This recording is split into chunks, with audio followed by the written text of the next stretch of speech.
குழந்தைகளுக்கு ரொம்ப நெருக்கமானவர்னா அது ஜவஹர்லால் நேரு தான். குழந்தைகளா எத்தனையோ கதைகள் கேட்டிருக்கோம். குழந்தைகளுக்கு கதைகள் சொல்லியிருக்கோம்.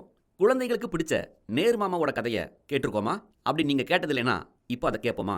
பண்டிட் ஜவஹர்லால் நேருவோட கொள்ளு தாத்தா ராஜ்கவுல் கிட்டத்தட்ட 200 வருஷத்துக்கு முன்னாடி வாழ்ந்தவர். வடமொழியிலேயும் பாரசீகத்திலையும் பெரிய புலமை அவருக்கு. அவுரங்கசீப்போட மரணத்துக்கு பின்னாடி முகலாய பேரரசு அழிவை நோக்கி போய்கிட்டு இருந்துச்சு.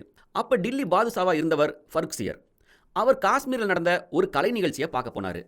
அப்போ பெரிய புலவர்ங்கிற புகழோட இருந்த ராஜ்கவுலை பத்தி கேள்விப்பட்டு அவர் சந்திக்க போறாரு. ராஜ்கவுலோட புலமை, அவரோட தன்னடக்கம், பழக்க வழக்கங்கள் எல்லாமே ஃபருக்சியருக்கு ரொம்ப பிடிச்சு போச்சு. அதனால அவரையும் தன்னோட டெல்லிக்கு அழைச்சிட்டு போயிடணும்னு காஷ்மீர்ல இருந்த ஒரு தலைவரோட உதவியை நாடுறாரு. அந்த தலைவரும் ராஜ்கவுல் கிட்ட அதை பத்தி சொல்ல ராஜ்கவுலும் அதற்கு ஒத்துக்கிறாரு. நல்ல இயற்கையோட பேரழகுக்கு மத்தியில குலுகுலுன்னு காஷ்மீர்ல வாழ்ந்த ராஜ்கவுல டில்லியிலேயும் அதே மாதிரி ஒரு இடத்துல குடியமர்த்தணும்னு விரும்பின ஃபருக்சியர் எப்பவுமே வற்றாத ஒரு நீரோடைக்கு பக்கத்துல அவருக்குன்னு ஒரு அழகான வீட்டை கட்டி கொடுத்து ஒரு ஊரையும் தானமா கொடுத்து தங்க வச்சாரு. உருது மொழியில நகர் அப்படின்னா நீரோடைன்னு அர்த்தம். நீரோடைக்கு பக்கத்துல அமைஞ்சிருந்த அந்த அழகான வீட்டை எல்லாரும் நகார் வீடுன்னு மன்னர் ஃபருக்சியர் முதற்கொண்டு எல்லாரும் சொல்ல ஆரம்பிச்சாங்க. நகார் வீடு, நகார் பண்டிதர்னு அந்த வீட்டையும் ராஜ்கவுலையும் எல்லாரும் கூப்பிட்டு நாளடைவுல நகார் வீடுங்கிறது நெஹ்ரு வீடுன்னு மாறிடுச்சு. பண்டிதரும் நெஹ்ரு பண்டிதர் ஆயிட்டாரு. இப்படி பேச்சு வழக்கில் உருவான ஒரு பெயர் தான் அந்த குடும்பத்தோட குடும்ப பெயரா நிலைச்சிடுச்சு. முகலாய பேரரசு வீழ்ச்சி அடையவும் வியாபாரங்கிற பேர்ல நம்ம நாட்டுக்கு வந்து சேர்ந்த பிரிட்டிஷ் வெள்ளக்கார வணிகர்களோட அதிகாரம் தலை தூக்க ஆரம்பிக்க அந்த வெள்ளக்கார வணிகர்களை எதிர்த்து சிப்பாய்கள் பெரிய புரட்சியில இறங்கினாங்க. ஆனா சிப்பாய்கள் கிட்ட போதுமான போர்க்கருவிகள் இல்லாம அவசரப்பட்டு இறங்கி தோத்து போனதோட இல்லாம மக்கள் எல்லாரும் டெல்லியை விட்டு புறப்பட்டு போயிட்டாங்க. எல்லாரும் கிடைச்ச இடங்கள்ல குடியேறினாங்க. ராஜ்கவுலோட சொத்துகளும் நாளடைவுல கரைஞ்சு அந்த குடும்பம் டெல்லியை விட்டு ஆக்ராவுக்கே போயிருச்சு. மோதிலால் நேரு ஆக்ராவில் 1861 வருஷம் மே மாதம் 6வது நாள் பிறக்கிறாரு. மோதிலால் ரொம்ப சின்ன பையனா இருக்கும்போதே அவரோட தந்தை இறந்துடுறாரு. அவரோட மூத்த சகோதரர்களான பன்சிதாஸ் நேரு மற்றும் நந்தலால் நேருவோட அரவணைப்புல தான் வளர்றாரு. தம்பியோட இருந்து அவருக்கு வேண்டியதை செஞ்சு கொடுத்து தொழில ஒரு ஈடுபாட்டையும் ஏற்படுத்தி கொடுத்தாரு நந்தலால் நேரு. கான்பூர் நீதிமன்றத்தில் வக்கீல் தொழில ஆரம்பிச்ச மோதிலால் நேரு நல்ல வக்கீல்னு பேர் எடுக்கிறாரு. கான்பூர்ல 3 வருஷங்கள் வக்கீலா வேலை பார்த்து நல்ல அனுபவம் கிடைச்சதும் அலகாபாத் உயர் நீதிமன்றத்தில் வேலை பார்க்கலான்னு அலகாபாத் கிளம்பி போறாங்க. அலகாபாத்தில் தொழில் நடத்தி பெயரும் புகழும் எடுத்து நல்லா வந்துட்டு இருந்த நேரம் நந்தலால் நேரு உடல்நிலை சரியில்லாத காரணத்தினால இறந்து போறாரு. இப்ப குடும்ப பொறுப்பு மொத்தமும் மோதிலால் தலையில இறங்குது. அந்த பொறுப்பை உணர்ந்து தீவிரமா வேலை பார்க்கறாரு. நகரத்திலேயே சிறந்த வக்கீல்னும் பேர் எடுக்கிறாரு. நல்லா சம்பாதிக்க தொடங்குறாரு. இதுதான் சரியான நேரம்னு பெரிய அண்ணன் தலைமையில சொந்தக்காரங்கள் எல்லாரும் சேர்ந்து சொரூபராணிங்கிற பெண்ணை மோதிலாலுக்கு திருமணம் செஞ்சு வைக்கிறாங்க. இவங்களுக்கு 1889 வருஷம் நவம்பர் 14ஆம் தேதி ஒரு ஆண் குழந்தை பிறக்குது. அந்த குழந்தை வளர்ந்து பெரியவனாகி நவரத்னங்கள்ல ஒரு ரத்னமா ஜொலிக்கணும்னு பேர் வைக்கிறாங்க. அந்த குழந்தை தான் உண்மையிலேயே பின்னால ரத்னமா ஜொலிச்ச பாரத ரத்னா பண்டிட் ஜவஹர்லால் நேரு. ஆமா, ஜவஹர்னா ரத்னம்னு அர்த்தம். மோதிலால் நேருவுக்கு தொழில் மூலியமா நல்ல சம்பாத்தியம் வர தொடங்கினதும் அவர் தன்னோட நடை உடை பாவனை எல்லாத்தையும் மாத்திக்கிட்டாரு. செல்வாக்கு பெருகவும் நண்பர்கள் வட்டம் விரிவடைஞ்சிச்சு. அவருக்கு வெள்ளையர்கள் நிறைய பேர் நண்பர்களா இருந்தாங்க. தன்னுடைய மனைவி சொரூபராணியை ஒரு ஆங்கிலேய ராணியை போல மாத்திட்டாரு. சிறுவன் நேருவையும் ஒரு வெள்ளைக்கார சிறுவனை போலவே வளர்க்க நினைச்சாரு. அதனால ஆங்கிலேய பெண் ஒருத்தரை நேருவோட வளர்ப்பு தாதியா நியமிச்சாரு. சொரூபராணிக்கு ஒரு அக்கா இருந்தாங்க. பிபிங்கிற அந்த பெண் இளம் வயசுலேயே தன் கணவனை இழந்து விதவையாகி நின்னாங்க. பிபி அம்மையார் குழந்தை நேருவை சின்ன வயசுலேயே இதிகாசங்கள் எல்லாம் சொல்லி வளர்க்குறாங்க. இன்னொரு பக்கம் மோதிலால் நேருவோட குமஸ்தாவா வேலை பார்க்குறாரு முபாரக் அலி. அவர் குழந்தை நேருவோட ரொம்ப அன்பா இருந்து நல்ல எண்ணங்கள் பழக்க வழக்கங்களை சொல்லிக் கொடுக்குற கதைகளை எப்போதும் சொல்லுவார். நேருவுக்கு முபாரக் மேல அளவு கடந்த பாசமும் பற்றும் இருந்துச்சு. முபாரக் அலி மூலியமா 1857 வருஷம் நடந்த சிப்பாய் கழகம் பத்தி தெரிஞ்சுக்கிட்ட போது நேருவுக்கு சிறுவனா இருந்த போதும் நெஞ்சு கொதிச்சிச்சு.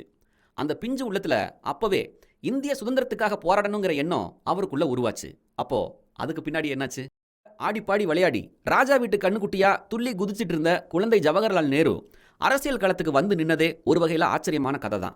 1900 வருஷம் மோதிலால் நேரு அலகாபாத்தோட புறநகர் பகுதியில் ஒரு வீட்டை வாங்கி அதை மேலும் விரிவுபடுத்தி ஒரு பெரிய மாளிகையா மாத்துறாரு. அந்த வீடு கட்டப்பட்ட இடத்துல தான் ராமன் தன்னுடைய சகோதரன் பரதனை சந்திச்சதா சொல்றாங்க. பின்னாடி அந்த மாளிகையோட பக்கத்துல தான் வால்மீகி முனிவரும் வாழ்ந்ததாக சொல்லப்படுறதுண்டு. பரத்வாஜ் முனிவர் அந்த இடத்துல தான் ஆசிரமம் அமைச்சிருந்தாராம். இத்தனை பெருமைகள் கொண்ட இடத்துல தான் ஆனந்த பவனம்ங்கிற அந்த மாளிகையும் பெருமையா நிமிர்ந்து நின்னுச்சு. அந்த மாளிகை வளாகத்துக்குள்ளேயே நீச்சல் குளம், டென்னிஸ் விளையாடுற இடங்களை அமைச்சும் செயற்கை குன்றுகளை எழுப்பியும் பார்க்கவே கண்களுக்கு விருந்தா அமைகிற அளவுக்கு ரசனையோட விரிவுபடுத்தினாரு மோதிலால் நேரு. அந்த செயற்கை குன்றுகள்ல ஒரு குன்றின் மேல சிவபெருமான் தவம் செய்யறது போலவும் அந்த சிலையின் தலை மேலிருந்து நீர்வீழ்ச்சி மூலியமா தண்ணீர் விழுகிறது போலவும் அந்த தண்ணீர் பாஞ்சு வந்து நீச்சல் குளத்தை அடையிறது போலவும் வடிவமைச்சிருந்தாங்க. இப்படி ஆனந்த பவனம் அழகா அத்தனை சிறப்பாக அமைக்கப்பட்டதால இந்த கண்கொள்ளா காட்சிகளை பார்த்து பரவசம் அடைவதற்காகவே அலகாபாத் மக்கள் அந்த மாளிகைக்கு வந்து போவாங்க. அந்த அளவுக்கு புகழ்பெற்று விளங்கிய மாளிகை ஆனந்த பவனம். அந்த காலத்துல வெளிநாடு போய் வர்றது வைதிகர்களுக்கு சுத்தமா பிடிக்கவே பிடிக்காத ஒரு செயலா இருந்துச்சு. அதை ஒரு பாவச் செயல்னு சொல்ற அளவுக்கு அப்படி வெளிநாடு போய் வரவங்கள தங்களோட ஜாதியிலிருந்து ஒதுக்கி வைக்கிற பைத்தியக்காரத்தனங்களும் நடந்திருக்கு. ஆனா மோதிலால் நேரு அடிக்கடி ஐரோப்பிய நாடுகளுக்கு போயிட்டு வருவாரு. ஆனந்த பவனத்தோட முதலாளியான இவர் வைதிகர்களோட சாத்திர சம்பிரதாயங்களுக்கு மதிப்பு கொடுக்காம புரட்சி மனம் கொண்டவரா வாழ்ந்தாரு. அவருடைய பழக்க வழக்கங்கள் பெரும்பாலும் ஐரோப்பிய அறிஞர்கள் போலவே இருந்துச்சு. ஐரோப்பிய நாடுகளுக்கு தன்னோட தொழில் சம்பந்தமா போயிருந்த நேரத்துல சொரூபராணி ஒரு பெண் குழந்தைய பிரசவிச்சாங்க.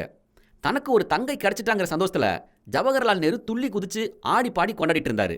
கிட்டத்தட்ட 10 வருஷங்களுக்கு பிறந்த குழந்தை. அதனால மொத்த ஆனந்த பவனமும் ஆனந்தமா இருந்துச்சு. ஜவஹருக்கு 11 வயசு ஆனப்போ பெர்னாண்டி புரூக்ஸ்ங்கிற ஐரோப்பியரை அவருக்கு ஆசிரியரா நியமிச்சாரு மோதிலால். அவர் அந்த மாளிகையிலேயே தங்கி ஜவஹருக்கு பாடம் சொல்லி கொடுத்தாரு. ஏறக்குறைய 3 வருஷ காலம் புரூக்ஸ் அந்த மாளிகையிலேயே தங்கியிருந்தாரு. ஜவஹருக்கு வடமொழியையும் இந்தியையும் கற்றுக் கொடுக்க ஒரு ஆசிரியரை நியமிச்சிருந்தாங்க. சமஸ்கிருதம் படிக்க ஜவஹருக்கு வெறுப்பா இருந்தாலும் அப்பா சொல்லிட்டாருங்கிற கட்டாயத்துல கத்துக்க ஆரம்பிச்சாரு. புரூக்ஸ் ஆங்கிலத்தில் மட்டும் இல்லாம விஞ்ஞானத்திலேயும் நேருவுக்கு ஆர்வத்தை உண்டு பண்ணாரு. வீட்டிலேயே ஒரு சின்ன ஆய்வு கூடத்தை அமைச்சு நேருவுக்கு பலவிதமான பரிசோதனைகள்ல நாட்டத்தை உண்டு பண்ணாரு. பௌதீகம், ரசாயனம் சம்பந்தமான சோதனைகளை வீட்டிலேயே செய்யற ஆர்வத்தை நேருவுக்கு கொடுத்தது புரூக்ஸ் தான். அதுக்கு பின்னாடி அன்னி பெசன்ட் அம்மையார் அலகாபாத்துக்கு வந்து தியாசபி சம்பந்தமா பல சொற்பொழிவுகளை நடத்தினாங்க. அன்னி பெசன்ட் அம்மையாரோட பேச்சும் நேருவோட மனசை ரொம்பவே ஈர்த்துச்சு. அப்போ நேருவுக்கு ஒரு 13 வயசு தான் இருக்கும். அந்த வயசுலேயே தியாசபிகல் சொசைட்டியோட உறுப்பினராக சேர நேரு முடிவு செஞ்சு தன் அப்பா கிட்ட அனுமதி கேட்கிறாரு. மோதிலாலும் அதுக்கு அனுமதி தந்தாரு.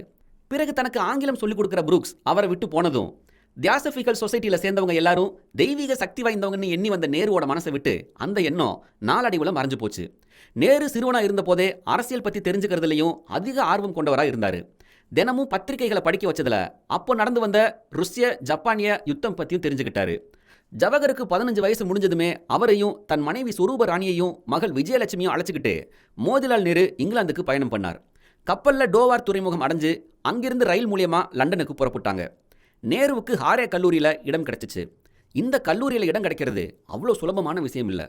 பெரிய பெரிய பிரபுக்களோட வாரிசுகள் தான் இந்த ஹாரே கல்லூரியில் படித்து வந்தாங்க. அந்த கல்லூரியில் தன் மகன் ஜவஹருக்கு படிக்க இடம் கிடைச்சதை நினச்சி மோதிலாலுக்கு அப்படி ஒரு சந்தோஷம். நேரு அந்த கல்லூரியில் படிச்சுட்டு இருந்த போது தான் வின்சென்ட் சர்ச்சிலும் அந்த கல்லூரியில் படிச்சுட்டு இருந்திருக்காரு. ஜவஹருக்கு லத்தீன் மொழியில் அதிகம் ஆர்வம் இல்லாமல் இருந்தது. ஆனால் மற்ற பாடங்கள் எல்லாத்துலேயும் சிறந்து விளங்கினார். பொது அறிவை பொறுத்த வரைக்கும் அவர் தான் கில்லி. கல்லூரி ஆசிரியர்களே வியந்து பார்க்குற ஒரு மாணவராக அவர் இருந்தார். எந்த பத்திரிகையையும் அவர் விட்டு வைக்க மாட்டார். குறிப்பாக இந்தியா பற்றி தெரிஞ்சுக்க அத்தனை ஆர்வம் காட்டுவார். உலக நாடுகள் பற்றியும் அவற்றோட சிறப்பு பற்றியும் தெரிஞ்சு வச்சிருந்தாரு. அப்போதைய விஞ்ஞானிகளோட கண்டுபிடிப்புகள் பற்றியும் உடனே தேடி படித்து அறிவை விரிவு செஞ்சிருப்பார். இங்கிலாந்தை சேர்ந்த மாணவர்கள் படிப்பை பற்றி எந்த சந்தேகங்கள் வந்தாலும் நேருவை தேடி வந்து கேட்டு தெரிஞ்சுப்பாங்க. அந்த அளவுக்கு ஒரு அறிவான மாணவனா நேரு விளங்கியிருக்காரு. இவரோட அறிவுத்திறனை பாராட்டி இவருக்கு பரிசாக பல புத்தகங்களை கல்லூரி நிர்வாகம் கொடுத்துச்சு. அதில் ஒன்று இத்தாலி நாட்டு விடுதலைக்காக போராடின மாவீரன் கரிபால்டியோட வாழ்க்கை வரலாறு. இந்த புத்தகம் நேருவுக்கு ரொம்ப உற்சாகத்தை கொடுத்துச்சு. கரிபால்டியை போல தானும் ஒரு சிறந்த வீரனா உருவாகணும்னு ஆசைப்பட்டாரு. இந்திய சுதந்திரத்துக்காக பாடுபடணுங்கிற எண்ணம் அப்ப இன்னும் அதிகமாகி ஆழமா அவருக்குள்ள இறங்குச்சு. ஹாரே கல்லூரியில் 2ஆம் ஆண்டு படிப்பை முடிச்ச நேரு அதோட அமைதியாகல. இன்னும் படிச்சு தன்னோட அறிவை வளர்த்துக்க நினைச்சு தந்தைக்கு தன் ஆசையை கடிதமா எழுதி அவரோட சம்மதத்தையும் வாங்கினாரு. அதன்படி 1907 வருஷம் கேம்பிரிட்ஜ் பல்கலைக்கழகத்தை சார்ந்த ட்ரினிட்டி கல்லூரியில் சேர்ந்து படிக்க ஆரம்பிச்சாரு. அப்போ அவருக்கு பல புதிய நண்பர்கள் கிடைச்சாங்க. அவங்க எல்லாருமே இலக்கியத்திலையும் தத்துவத்திலையும் சிறந்து விளங்கினவங்களா இருந்தாங்க. சில அரசியல் தலைவர்களும் தத்துவ ஞானிகளும் கூட அங்கே வந்து உரை நிகழ்த்தி இந்திய மாணவர்களை உற்சாகமடைய செஞ்சாங்க. இது ஜவஹருக்கு புத்துணர்வை கொடுக்குற விஷயங்களா இருந்து வந்திருக்கு. ஜவஹர் தான் கற்றுக்கிட்டு தேர வேண்டிய தாவரவியல், ரசாயனவியல் போன்ற பாடங்களுக்கு அப்பால் அவரே அக்கறையோட கல்லூரி ஆசிரியர்களை அணுகி பொருளாதாரம், வரலாறு போன்ற விஷயங்களில் தனக்கு இருந்த சந்தேகங்களை தீர்த்துக்கிட்டாரு. இப்படி ஜவஹர் தன்னோட சந்தேகங்கள் எல்லாத்தையுமே பேராசிரியர்கள் கிட்ட தீர்த்துக்க தொடங்கி அதிலும் அறிவாளி மாணவராக மாறினாரு. இப்போ மாணவர்கள் இந்த பாடங்களில் சந்தேகனாலும் ஜவஹரையே நாடி வர தொடங்கினாங்க.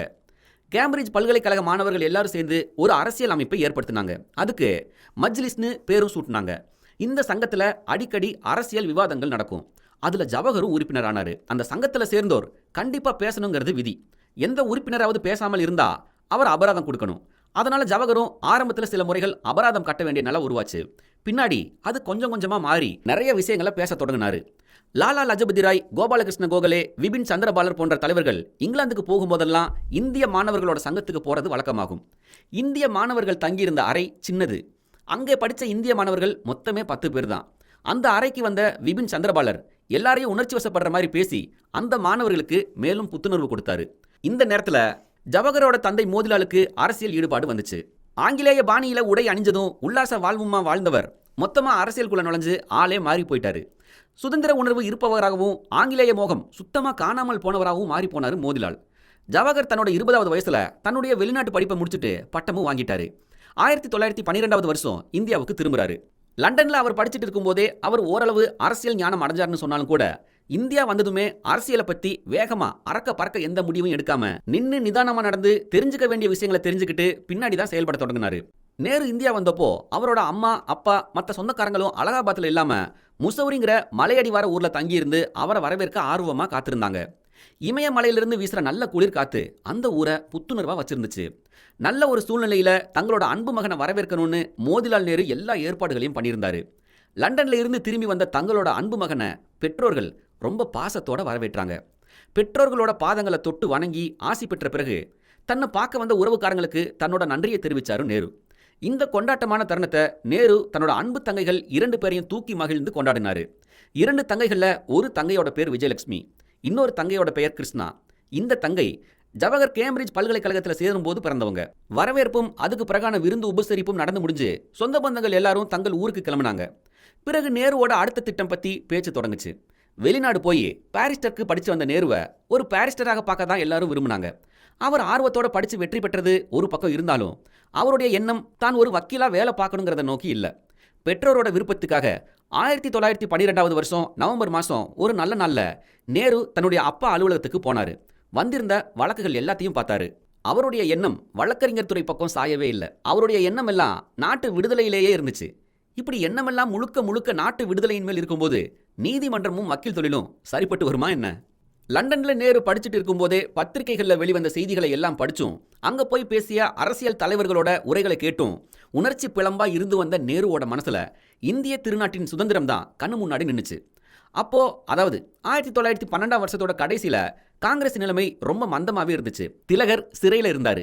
அகிம்சாவாதிகள் நல்ல வழிகாட்டுற ஒரு தலைவர் இல்லாத காரணத்தினால ஒடுங்கி கிடந்தாங்கன்னு தான் சொல்லணும்.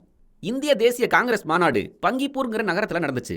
ஜவஹர் அந்த மாநாட்டுக்கு ஒரு பிரதிநிதியா போய் ரொம்ப ஆர்வத்தோட கலந்துக்கிட்டாரு. அங்க வந்திருந்த தலைவர்கள் எல்லாருமே கோட்டும் சூட்டும் போட்டு வந்திருந்தாங்க. எல்லாருமே ஆங்கிலம் படிச்சவங்க. அதனால ஆங்கிலத்தில் தான் ஒருத்தருக்கு ஒருத்தர் பேசிக்கிட்டாங்க. இதையெல்லாம் பார்த்ததும் காங்கிரஸ்ல ஒரு ஈடுபாட்டோட கலந்துக்கிட்டதா அவருக்கு தெரியல.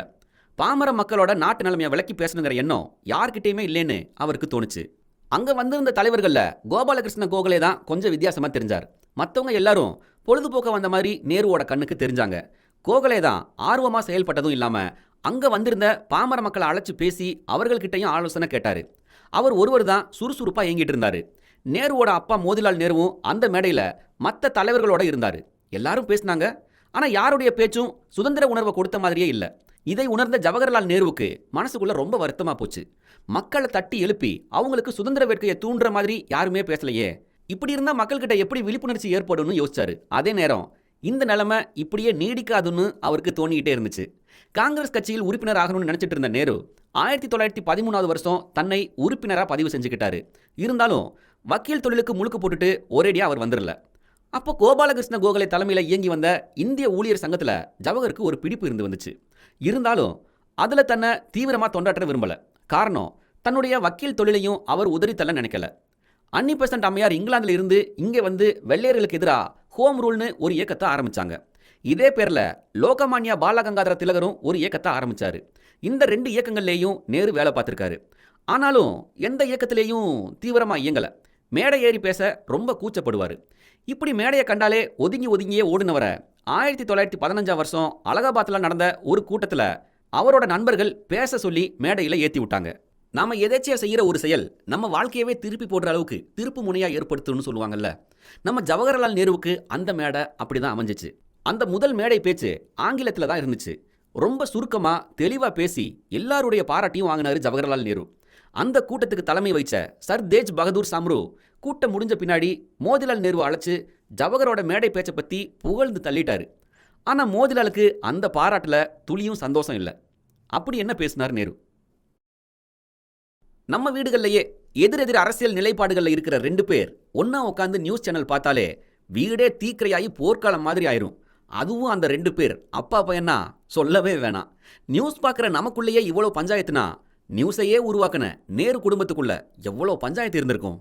தன்னோட ஒரே மகன் ஜவஹர்லால் நேரு அங்கே ரொம்ப தீவிரமா அரசியலில் ஈடுபட்டு தொல்லைகளுக்கு ஆளாகிடுவானோன்னு மோதிலால் நேரு ரொம்பவே பயந்தாரு. அதனால ஜவஹர்லால் நேருவை அழைச்சு அவரோட தீவிரவாத போக்க கைவிடணும்னு சொல்லி அறிவுரை வழங்கினாரு. அப்பாவோட அறிவுரையை கேட்டு மகன் பதில் எதுவுமே சொல்லல. வங்காள தீவிரவாதிகளோட சேர்ந்து ஜவஹர் தொல்லைக்கு ஆளாகிடுவாரோங்கிற பயம் மோதிலால் நேருவுக்கு நிறையவே இருந்துச்சு. அதனால அப்பாவுக்கும் மகனுக்கும் இடையில கருத்து வேற்றுமைகள் உருவாகி தினமும் விவாதங்கள் நடந்துச்சு. அம்மா சுரூபராணி மட்டும் இல்லாம வீட்டில் உள்ள மற்றவங்களுக்கு கூட அப்பாவும் மகனும் இப்படி வீட்டில் உட்காந்துக்கிட்டு விவாதம் பண்ணிட்டு இருக்காங்களேன்னு ரொம்பவும் வருத்தப்பட்டாங்க. லக்னோவில் நடந்த ஒரு கூட்டத்தில் மோதிலால் அரசாங்கத்தோட அடக்குமுறையை வன்மையாக கண்டித்து பேசினார். இப்படி தீவிரமாக பேசுகிறாருன்னு நினச்சி மக்கள் ரொம்ப பயந்தாங்க. கடைசியில் நாம நம்முடைய லட்சியங்களை வெற்றியடைய தீவிரமாக போராடி வந்தாலும் கூட ஆங்கிலேயர்கள்கிட்ட சமாதானமாகத்தான் போகணும்னு பேச்ச முடிச்சாரு. இப்படி சொன்னது தான் தாமதம். கூட்டத்தில் எங்கேயோ ஒரு மூலையிலிருந்து வெக்கம் வெக்கம்னு ஒரு குரல் கிளம்புச்சு. இதை கேட்டதும் நம்ம பண்டிட் மோதிலால் நேருவையை எதிர்த்து பேசுகிறவங்களும் இந்த கூட்டத்தில் இருக்காங்களா, அவ்வளோ தைரியம் இருந்தா மேடைக்கு வந்து பேசுங்கன்னு மேடையில் இருந்தவங்க கத்த ஆரம்பிக்க யாருமே வர தயாரா இல்லை. அப்பதான் தெரிய வந்துச்சு, கத்துனது வேற யாரும் இல்லை, நம்ம ஜவஹர்லால் நேரு தான். இப்படி அப்பாவையே எதிர்த்து பேசுற தைரியத்தை உருவாக்கிக்கிட்ட ஜவஹர் விளைவுகள் பத்தியும் கவலைப்படாம எதையும் மறைக்காம வெளிப்படையா பேசிடுவாரு. மேடையிலிருந்து வந்த சவாலை கேட்டு மேடைக்கு உடனடியாக போய் பேசக்கூடிய ஆள் தான் ஜவஹர். ஆனா அன்னைக்கு ஏனோ தன்னை கட்டுப்படுத்திக்கிட்டாரு. அப்பாவுக்கும் மகனுக்கும் மோதல்ங்கிற விஷயம் மடை மாறக்கூடாதுங்கிறது தான் அவரோட எண்ணம். இந்த நிகழ்ச்சிக்கு பிறகு ஜவஹரோட தீவிரவாத போக்கு பற்றி இந்திய தேசிய காங்கிரஸ் கட்சியை சேர்ந்தவங்களுக்கு எல்லாத்துக்குமே தெரிஞ்சிருச்சு.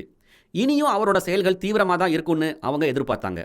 தென்னாப்பிரிக்காவில் பிரிட்டிஷ் ஆட்சியை எதிர்த்து அறப்போர் புரிந்ததோட இந்திய மனித உரிமைகள் நிலைநிறுத்த போராடி மகத்தான வெற்றியடைஞ்ச காந்தியடிகள் லட்சுமணபுரியில் 1916 நடைபெற்ற அகில இந்திய தேசிய காங்கிரஸ் மாநாட்டுக்கு வந்திருந்த போது அவரை பார்த்து பேசி மகிழ ஜவஹருக்கு ஒரு நல்ல அருமையான வாய்ப்பு கிடைச்சிச்சு.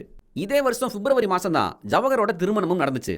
ஜவஹருக்கு திருமணம் செய்ய எண்ணின மோதிலால் நேருவுக்கு அவருடைய உறவினர் ஒருவர் டெல்லியில் தங்கள் இனத்திலேயே ஒரு பெண்ணை பார்த்ததாகவும் அந்த பெண் அத்தனை அழகானவள்னு ஜவஹருக்கு ஏத்த பெண் அவள்னு சொல்லி கடிதம் போட்டிருந்தாங்க. உடனே அந்த பெண்ணை பார்த்து வர மோதிலால் டெல்லிக்கு போனாரு. பெண்ணையும் பார்த்தாரு, பிடிச்சு போச்சு. அந்த பொண்ணோட பேர் தான் கமலா கவுல். காஷ்மீரை சேர்ந்த ஜவஹர் முல் கவுலின் மகள் தான் கமலா கவுல். 1899 பிறந்த கமலா ஜவஹரை விட 10 வயது இளையவர். திருமணத்தை சிறப்பாக நடத்தணும்னு திட்டமிட்டு செயல்பட்டார் மோதிலால். இவர் தனக்கு தெரிஞ்ச நண்பர்கள் எந்த நாட்டில் இருந்தாலும் அவர்களுக்கெல்லாம் திருமண அழைப்பை அனுப்பி வச்சு கண்டிப்பாக வர வைக்கணும்னு முன்கூட்டியே கடிதங்களை எழுதி அனுப்பிட்டாரு. தேசிய பேரியக்க தலைவர்கள் யாரையுமே விட்டு வைக்கல. எல்லாருக்கும் அழைப்புகள் அனுப்பியாச்சு. கல்யாணத்தை விமர்சையாக நடத்தணும்னு பெரிய அளவில் திட்டம் போட்டு செயல்பட்டார் மோதிலால். அதனால மாச கணக்கில் ஏற்பாடுகள் நடந்துச்சு. நகை செய்கிற பொற்கொள்ளர்கள், தையல்காரர்கள், மற்ற பொருட்களை கொண்டு வர வியாபாரிகள்னு ஆனந்த பவனத்தில் தினந்தோறும் திருவிழா கோலம் தான். திருமணத்துக்கு 1-2 மாசத்துக்கு முன்ன மணமகள் கமலாவை அழைச்சிக்கிட்டு ஆனந்த பவனம் போயிருந்தாங்க பெண் வீட்டார். கமலா கவுலுக்கு ஆனந்த பவனத்தில் உள்ள நடைமுறைகள், பழக்க வழக்கங்கள் எல்லாமே ரொம்பவும் பிடிச்சு போச்சு. ஐரோப்பிய முறைகள் இந்திய மரபோட விசித்திரமான முறையில் பின்னி பிசைஞ்சிருக்குங்கிறத பார்த்தாரு.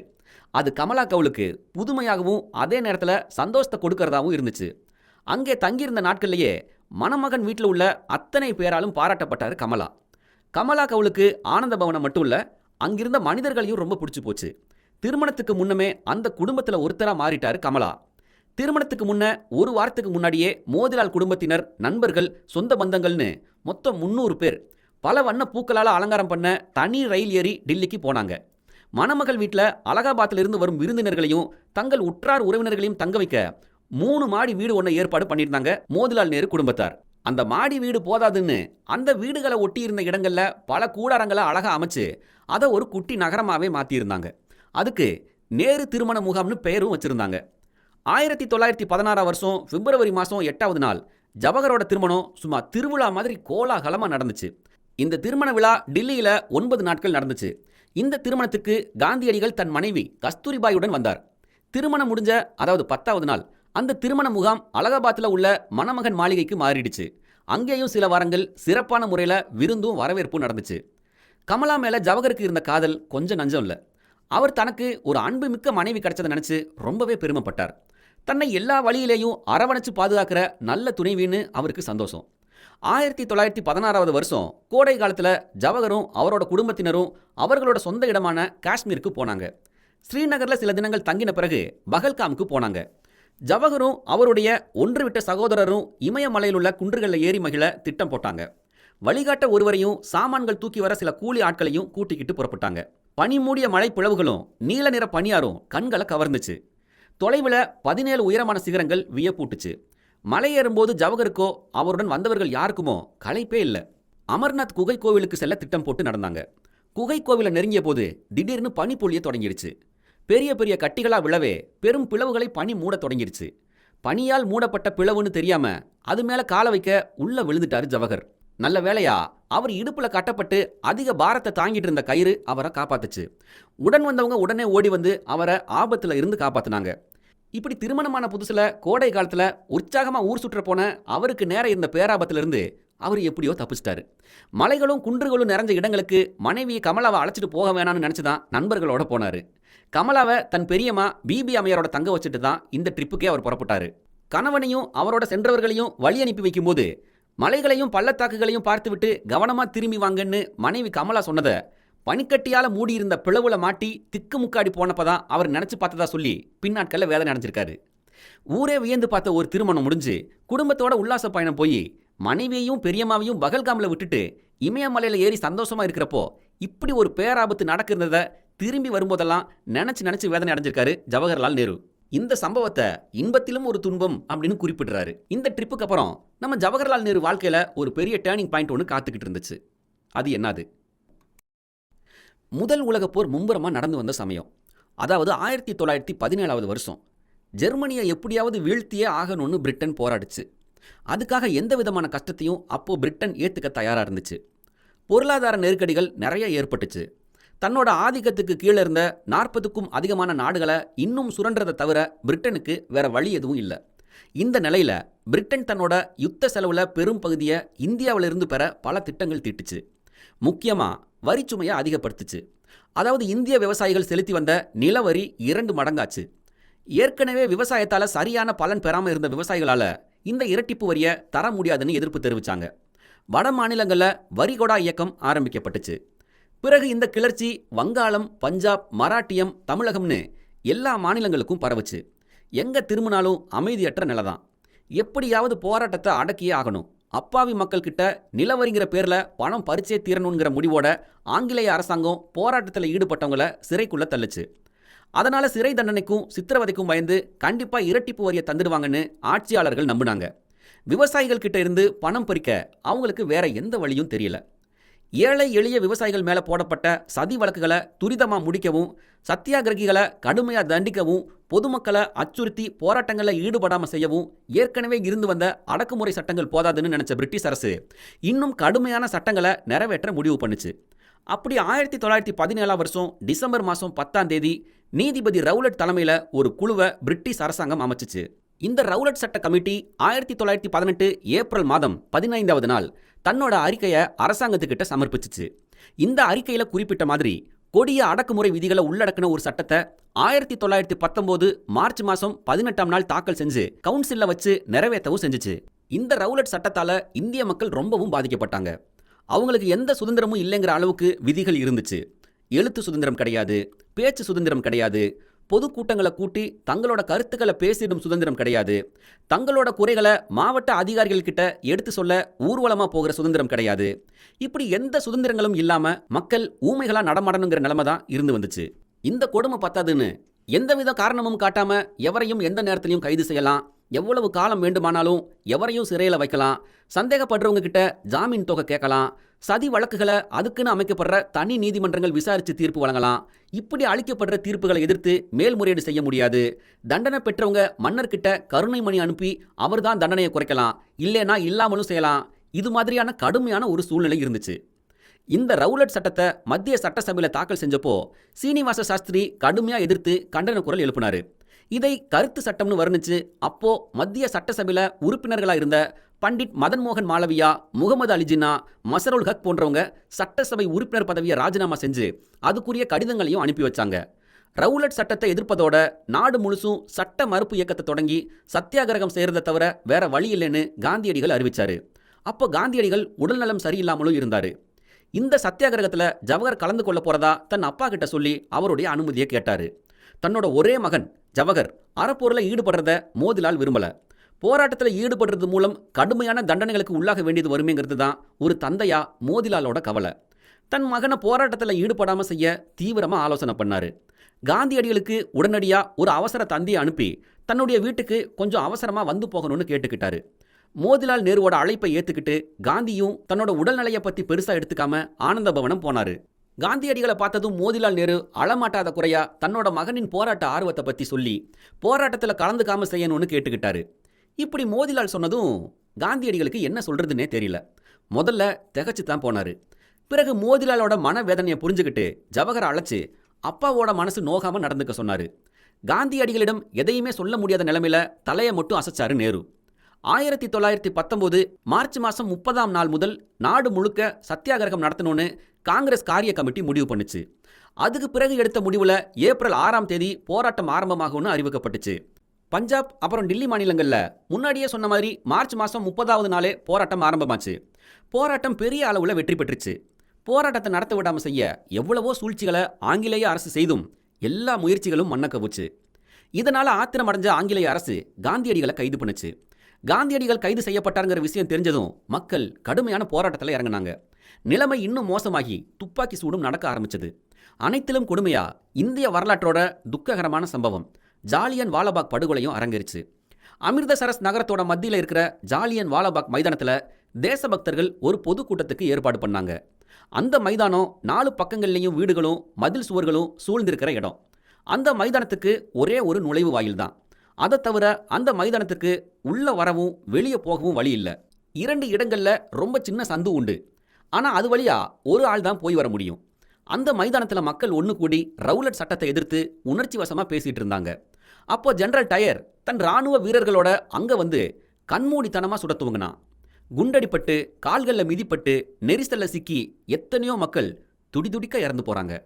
ஜாலியன் வாலாபாக் சம்பவத்துக்கு பிறகு அதை கண்டித்து அறிக்கை விட்டது மட்டும் இல்லாமல் சுயராஜ்யம்ங்கிற பேரில் ஒரு பத்திரிகையும் ஆரம்பித்தார் மோதிலால். அந்த பத்திரிகையில் ஜவஹரின் கட்டுரைகளும் வெளியாச்சு. மிதவாதியாக இருந்த மோதிலால் ஜாலியன் வாலாபாக் நிகழ்வுக்கு பிறகு தீவிரவாதியாக மாறிட்டார். ஜாலியன் வாலாபாக் படுகொலை சம்பவத்தின் மேலே விசாரணை வச்சே தீரணும்னு திரும்ப திரும்ப எழுதியும் மேடைகளில் பேசியும் வந்த காரணத்தினால கண் துடைப்புக்காக ஒரு விசாரணையை வச்சாங்க. அந்த விசாரணைக்காக பொதுமக்கள் சார்பாக வாதாடும் பொறுப்பை மோதிலால் நேருவும் சித்தரஞ்சன் தாஸும் எடுத்துக்கிட்டாங்க. அவங்களோட நம்ம ஜவஹர்லால் நேருவும் போறாரு. விசாரணை பற்றி காந்தியடிகளிடம் தெரிவிக்கிறதுக்காகவும் அவரோட கருத்துக்களை கேட்டு வரவும் ஜவஹர் அடிக்கடி காந்தியடிகளை சந்திச்சு பேசும் சந்தர்ப்பங்கள் அமையுது.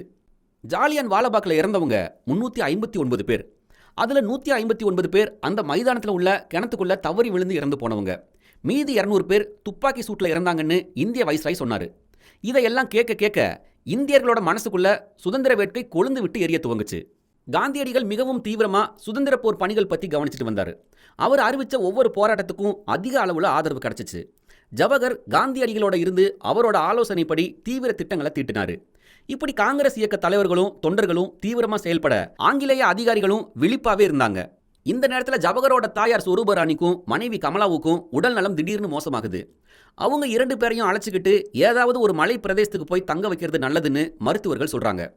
அதனால மோதிலால் நேருவோட தூண்டுதலால ஜவஹர் உடனடியா 2 பேரையும் அழைச்சிக்கிட்டு முசௌரிக்கு போயிட்டாரு. ஜவஹர் போன அடுத்த நாளே அவர்கிட்ட ஒரு போலீஸ் அதிகாரி ஒரு கடிதத்தை கொடுக்கிறாரு.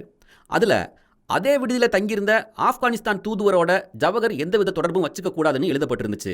அந்த கடிதத்தை பார்த்த பிறகுதான் ஜவஹருக்கு ஆப்கானிஸ்தான் தூதுவர் அங்கே தங்கியிருக்கிற விவரமே தெரிய வந்துச்சு. அந்த போலீஸ் அதிகாரிக்கு அவர் எந்த பதிலையும் தரல. அதனால அவர் 24 மணி நேரத்துக்குள்ள டேராடூன் மாவட்டத்தை விட்டு வெளியேறணும்னு எழுதியிருந்த உத்தரவை ஜவஹர் கிட்ட கொடுக்கிறாரு. அதுக்கு ஜவஹர்லால் நேரு எந்த விதமான பதிலையும் சொல்லாம தாயாரையும் மனைவியையும் அந்த மலைப்பகுதி விடுதியில தங்க வச்சுட்டு அவர் மட்டும் வெளியேறாரு. இந்த விஷயம் மோதிலால் நேருவுக்கு தெரிய வந்தது. உடனே உத்தரப்பிரதேச ஆளுநருக்கு ஒரு அவசர தந்தி அனுப்புறாரு. தன்னோட மனைவியும் மருமகளும் உடல்நிலை சரியில்லாம தான் முசௌரியில தங்கியிருக்காங்க.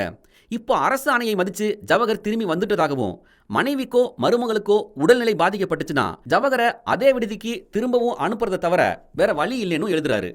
இப்போ ஜவஹர் 2 வாரங்களா அலகாபாத்தை சுற்றியுள்ள விவசாயிகளை சந்திச்சு அவங்களோட குறைகளை போக்குறாரு. பிறகு அவர் வந்த தந்தியில தாயாருக்கு உடல்நலம் பாதிக்கப்பட்டிருக்குன்னு குறிப்பிடப்பட்டிருந்துச்சு. அதனால அவர் உடனடியாக முசௌரிக்கு போறாரு. அதுக்குள்ள ஜவஹருக்கு விதிக்கப்பட்டிருந்த தடை நீக்கப்பட்டுருச்சு. விடுதிக்கு போய் தாயாரையும் மனைவியும் பார்க்க வேகமா போறாரு. அப்போ அங்க ஆப்கான் தூதுவர் தன்னோட மனைவி கிட்டையும் அம்மா கிட்டையும் பேசிட்டு இருக்கிறத பார்த்து ரொம்பவே ஆச்சரியம் அடைகிறாரு. ஜவஹருக்கு ஆங்கில ஆளுநர் விதிச்சிருந்த தடை உத்தரவை பத்தி பத்திரிகையில படிச்சவங்க அங்க வந்து எல்லா உதவிகளையும் செஞ்சு கொடுத்தாங்கிறதையும் தெரிஞ்சுக்கிட்டாரு.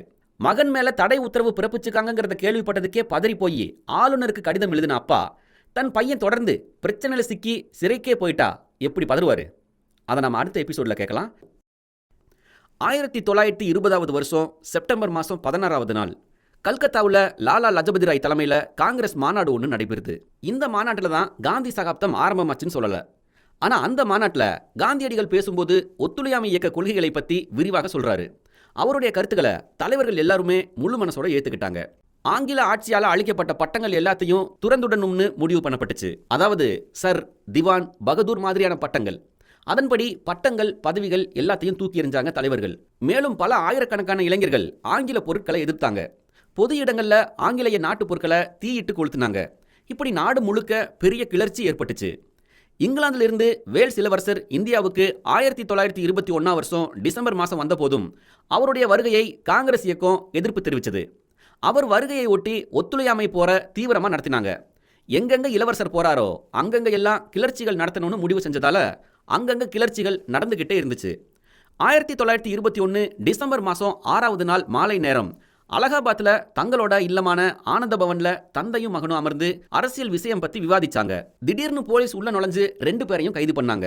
அது முதல் அடிக்கடி ஆனந்த பவனுக்கு போலீஸ் வர ஆரம்பிச்சாங்க. மறுநாள் தந்தையையும் மகனையும் மாவட்ட நீதிபதி முன்ன ஆஜர்படுத்தினாங்க. விசாரணை நடைபெற்றுச்சு. ஒவ்வொருவருக்கும் 6 மாச சிறை தண்டனை விதிச்சு தீர்ப்பு கூறப்பட்டுச்சு. நான் என்னுடைய ஒரே மகனோட சிறை செல்றேன். இதன் மூலியமா நான் என்னோட தாய்நாட்டுக்கு தொண்டு செய்யும் மகத்தான பேரையும் பெற்றேன்னு சொல்றாரு மோதிலால். வேல்ஸ் இளவரசர் போன இடங்கள்ல எல்லாம் வீதிகள் பாழ்பட்டு கிடந்துச்சு. எங்க பார்த்தாலும் கைது செய்வதும் தண்டனை வழங்குவதுமா தான் இருந்துச்சு. காந்தியடிகள் வெளியே இருந்து ஒவ்வொரு நாளும் ஒவ்வொரு அறிக்கையை வெளியிட்டுக்கிட்டே இருந்தாரு. அவரை கைது செஞ்சா நாட்டில் பெரும் குழப்பம் ஏற்படும்னு ஆட்சியாளர்கள் பயந்தாங்க. ஜவஹர் பெற்ற 6 மாச சிறை தண்டனை தான் அவர் தன்னோட வாழ்நாளில் அனுபவிச்ச முதல் சிறை தண்டனை. இந்திய தேசிய காங்கிரஸ் சார்பாக நடந்த சுதந்திர போர்ல ஒரு அங்கமா ஒத்துழையாமை அறப்போர் ரொம்ப அமைதியாக தான் நடைபெற்றுச்சு. நாடு முழுக்க பல்லாயிரக்கணக்கான மக்கள் பிரிட்டிஷ் அரசாங்கத்தை எதிர்த்து ரொம்ப அமைதியான முறையில தான் சத்தியாகிரகத்தை நடத்தினாங்க. இதன் காரணமா சிறைகள் எல்லாமே நிரம்பி வழிஞ்சது. காந்திய கொள்கையில நம்பிக்கை இல்லாதவங்க கூட ரொம்ப ஆர்வத்தோட கலந்துக்கிட்டாங்க. அதனால மற்ற மாநிலங்களில் சிறைக்கு போனவங்களோட எண்ணிக்கையை விடவும் வங்காள மாநிலத்தில் மட்டும் அதிக பேர் சிறைக்கு போனாங்க.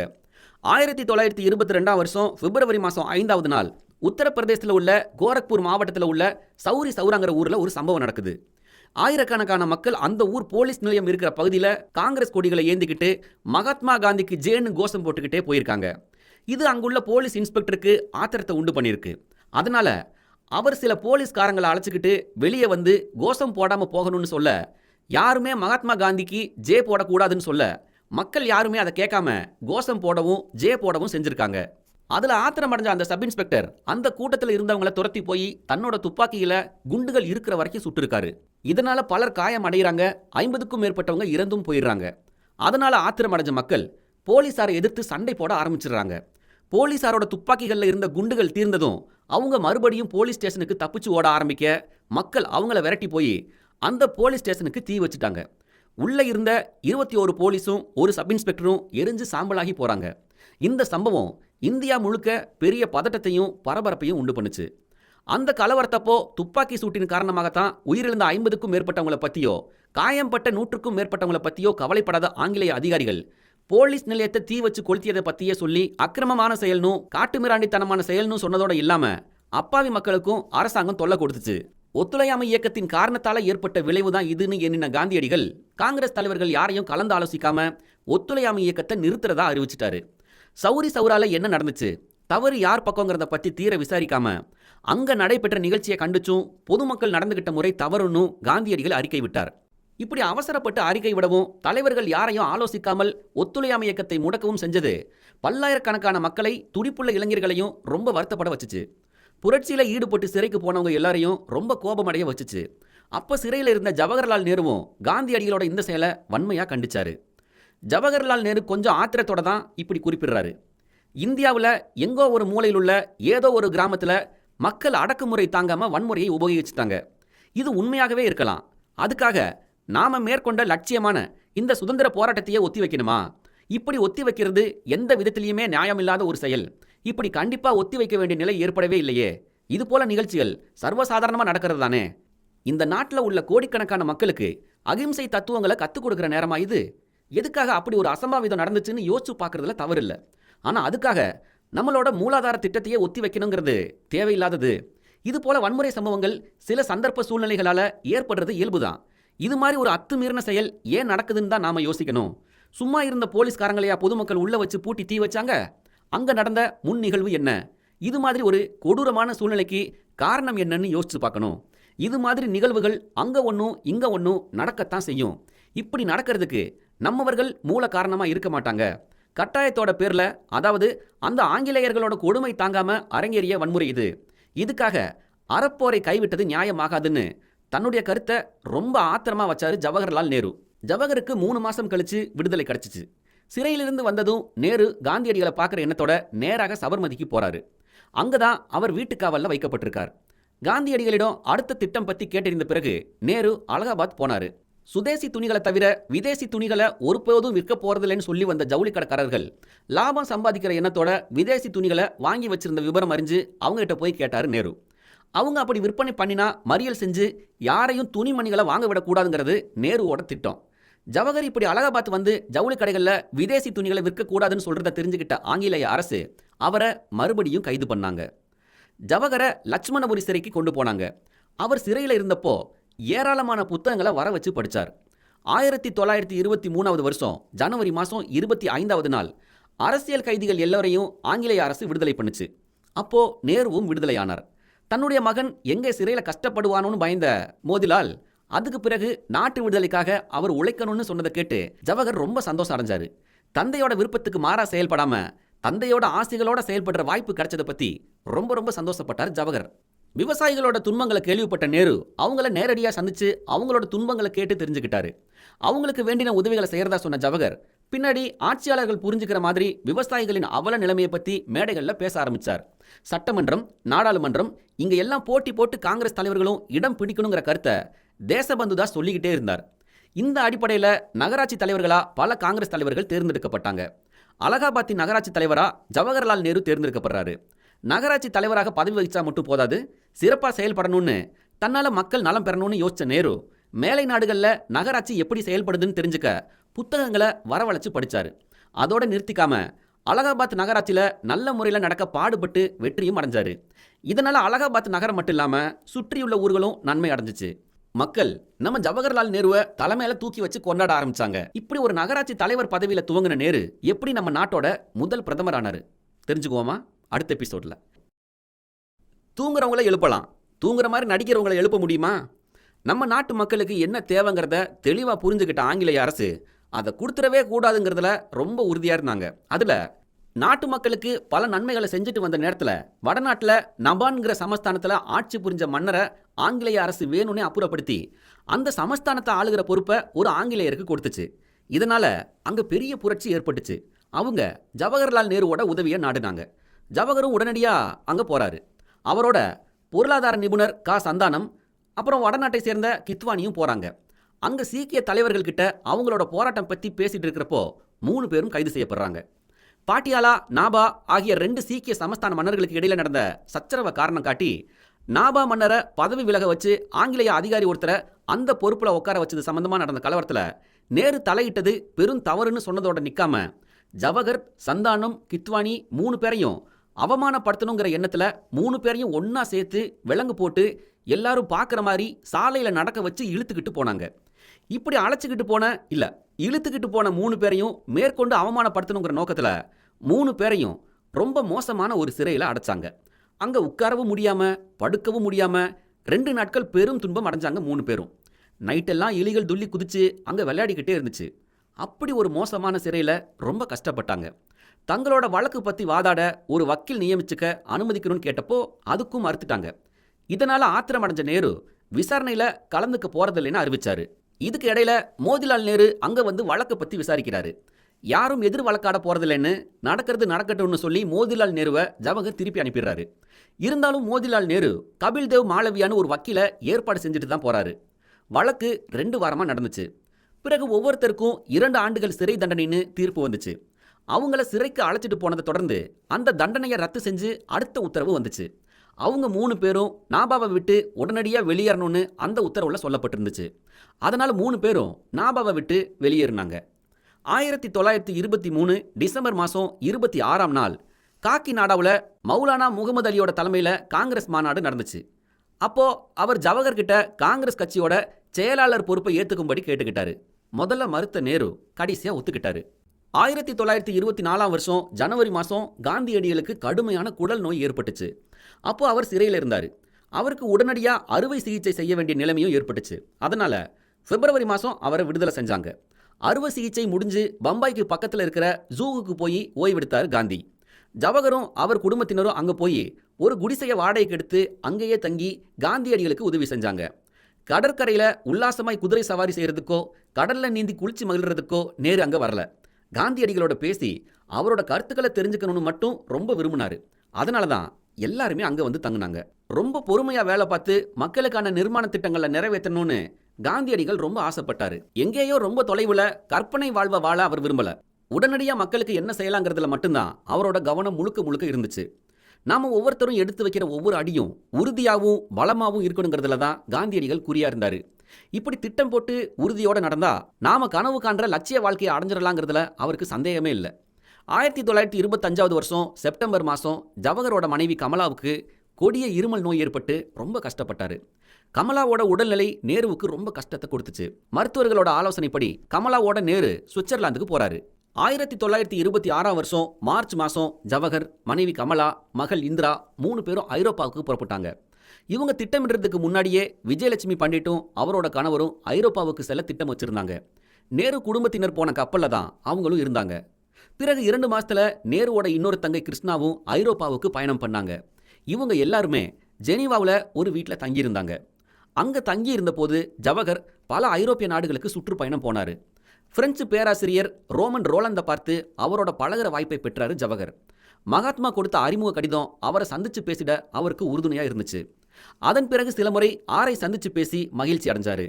1927ஆம் வருஷம் செப்டம்பர் மாதம் மோதிலால் நேருவும் ஐரோப்பாவுக்கு போய் தன் குடும்பத்தோட சேர்ந்துக்கிட்டாரு. பிறகு எல்லாரும் அங்கிருந்து லண்டனுக்கு போய் அங்கிருந்து பெர்லினுக்கு போனாங்க. அதுக்கு பிறகு நவம்பர் மாதம் ரஷ்ய புரட்சியின் 10வது ஆண்டு விழாவுக்கு வரவேற்று மோதிலாலுக்கும் ஜவஹருக்கும் அழைப்பு வந்திருந்ததால எல்லாருமே அங்கே போனாங்க. அந்த விழா பயங்கர ஆடம்பரமா அசத்தலா இருந்ததை பார்த்து ரசிச்சாங்க. லெனின் உடம்ப தைலத்தில் இட்டு என்னைக்குமே அழியாத மாதிரி 18 கண்ணாடி பெட்டியில் பத்திரமா வச்சு கல்லறையில் வைக்கப்பட்டிருந்துச்சு. ஒவ்வொரு நாளும் குறிப்பிட்ட சில நேரங்களில் மக்கள் அங்கே போய் மரியாதை செய்யலாம்னு அறிவிச்சிருந்தாங்க. அங்கே போய் வரிசையாக நின்று அந்த வீரமிகு தலைவருக்கு எல்லாரும் மரியாதை செலுத்தினாங்க. ஜவஹரின் மனைவி கமலா பூரண குணம் அடையலைனாலும் ஓரளவு குணமாகி தேறி வந்தார்.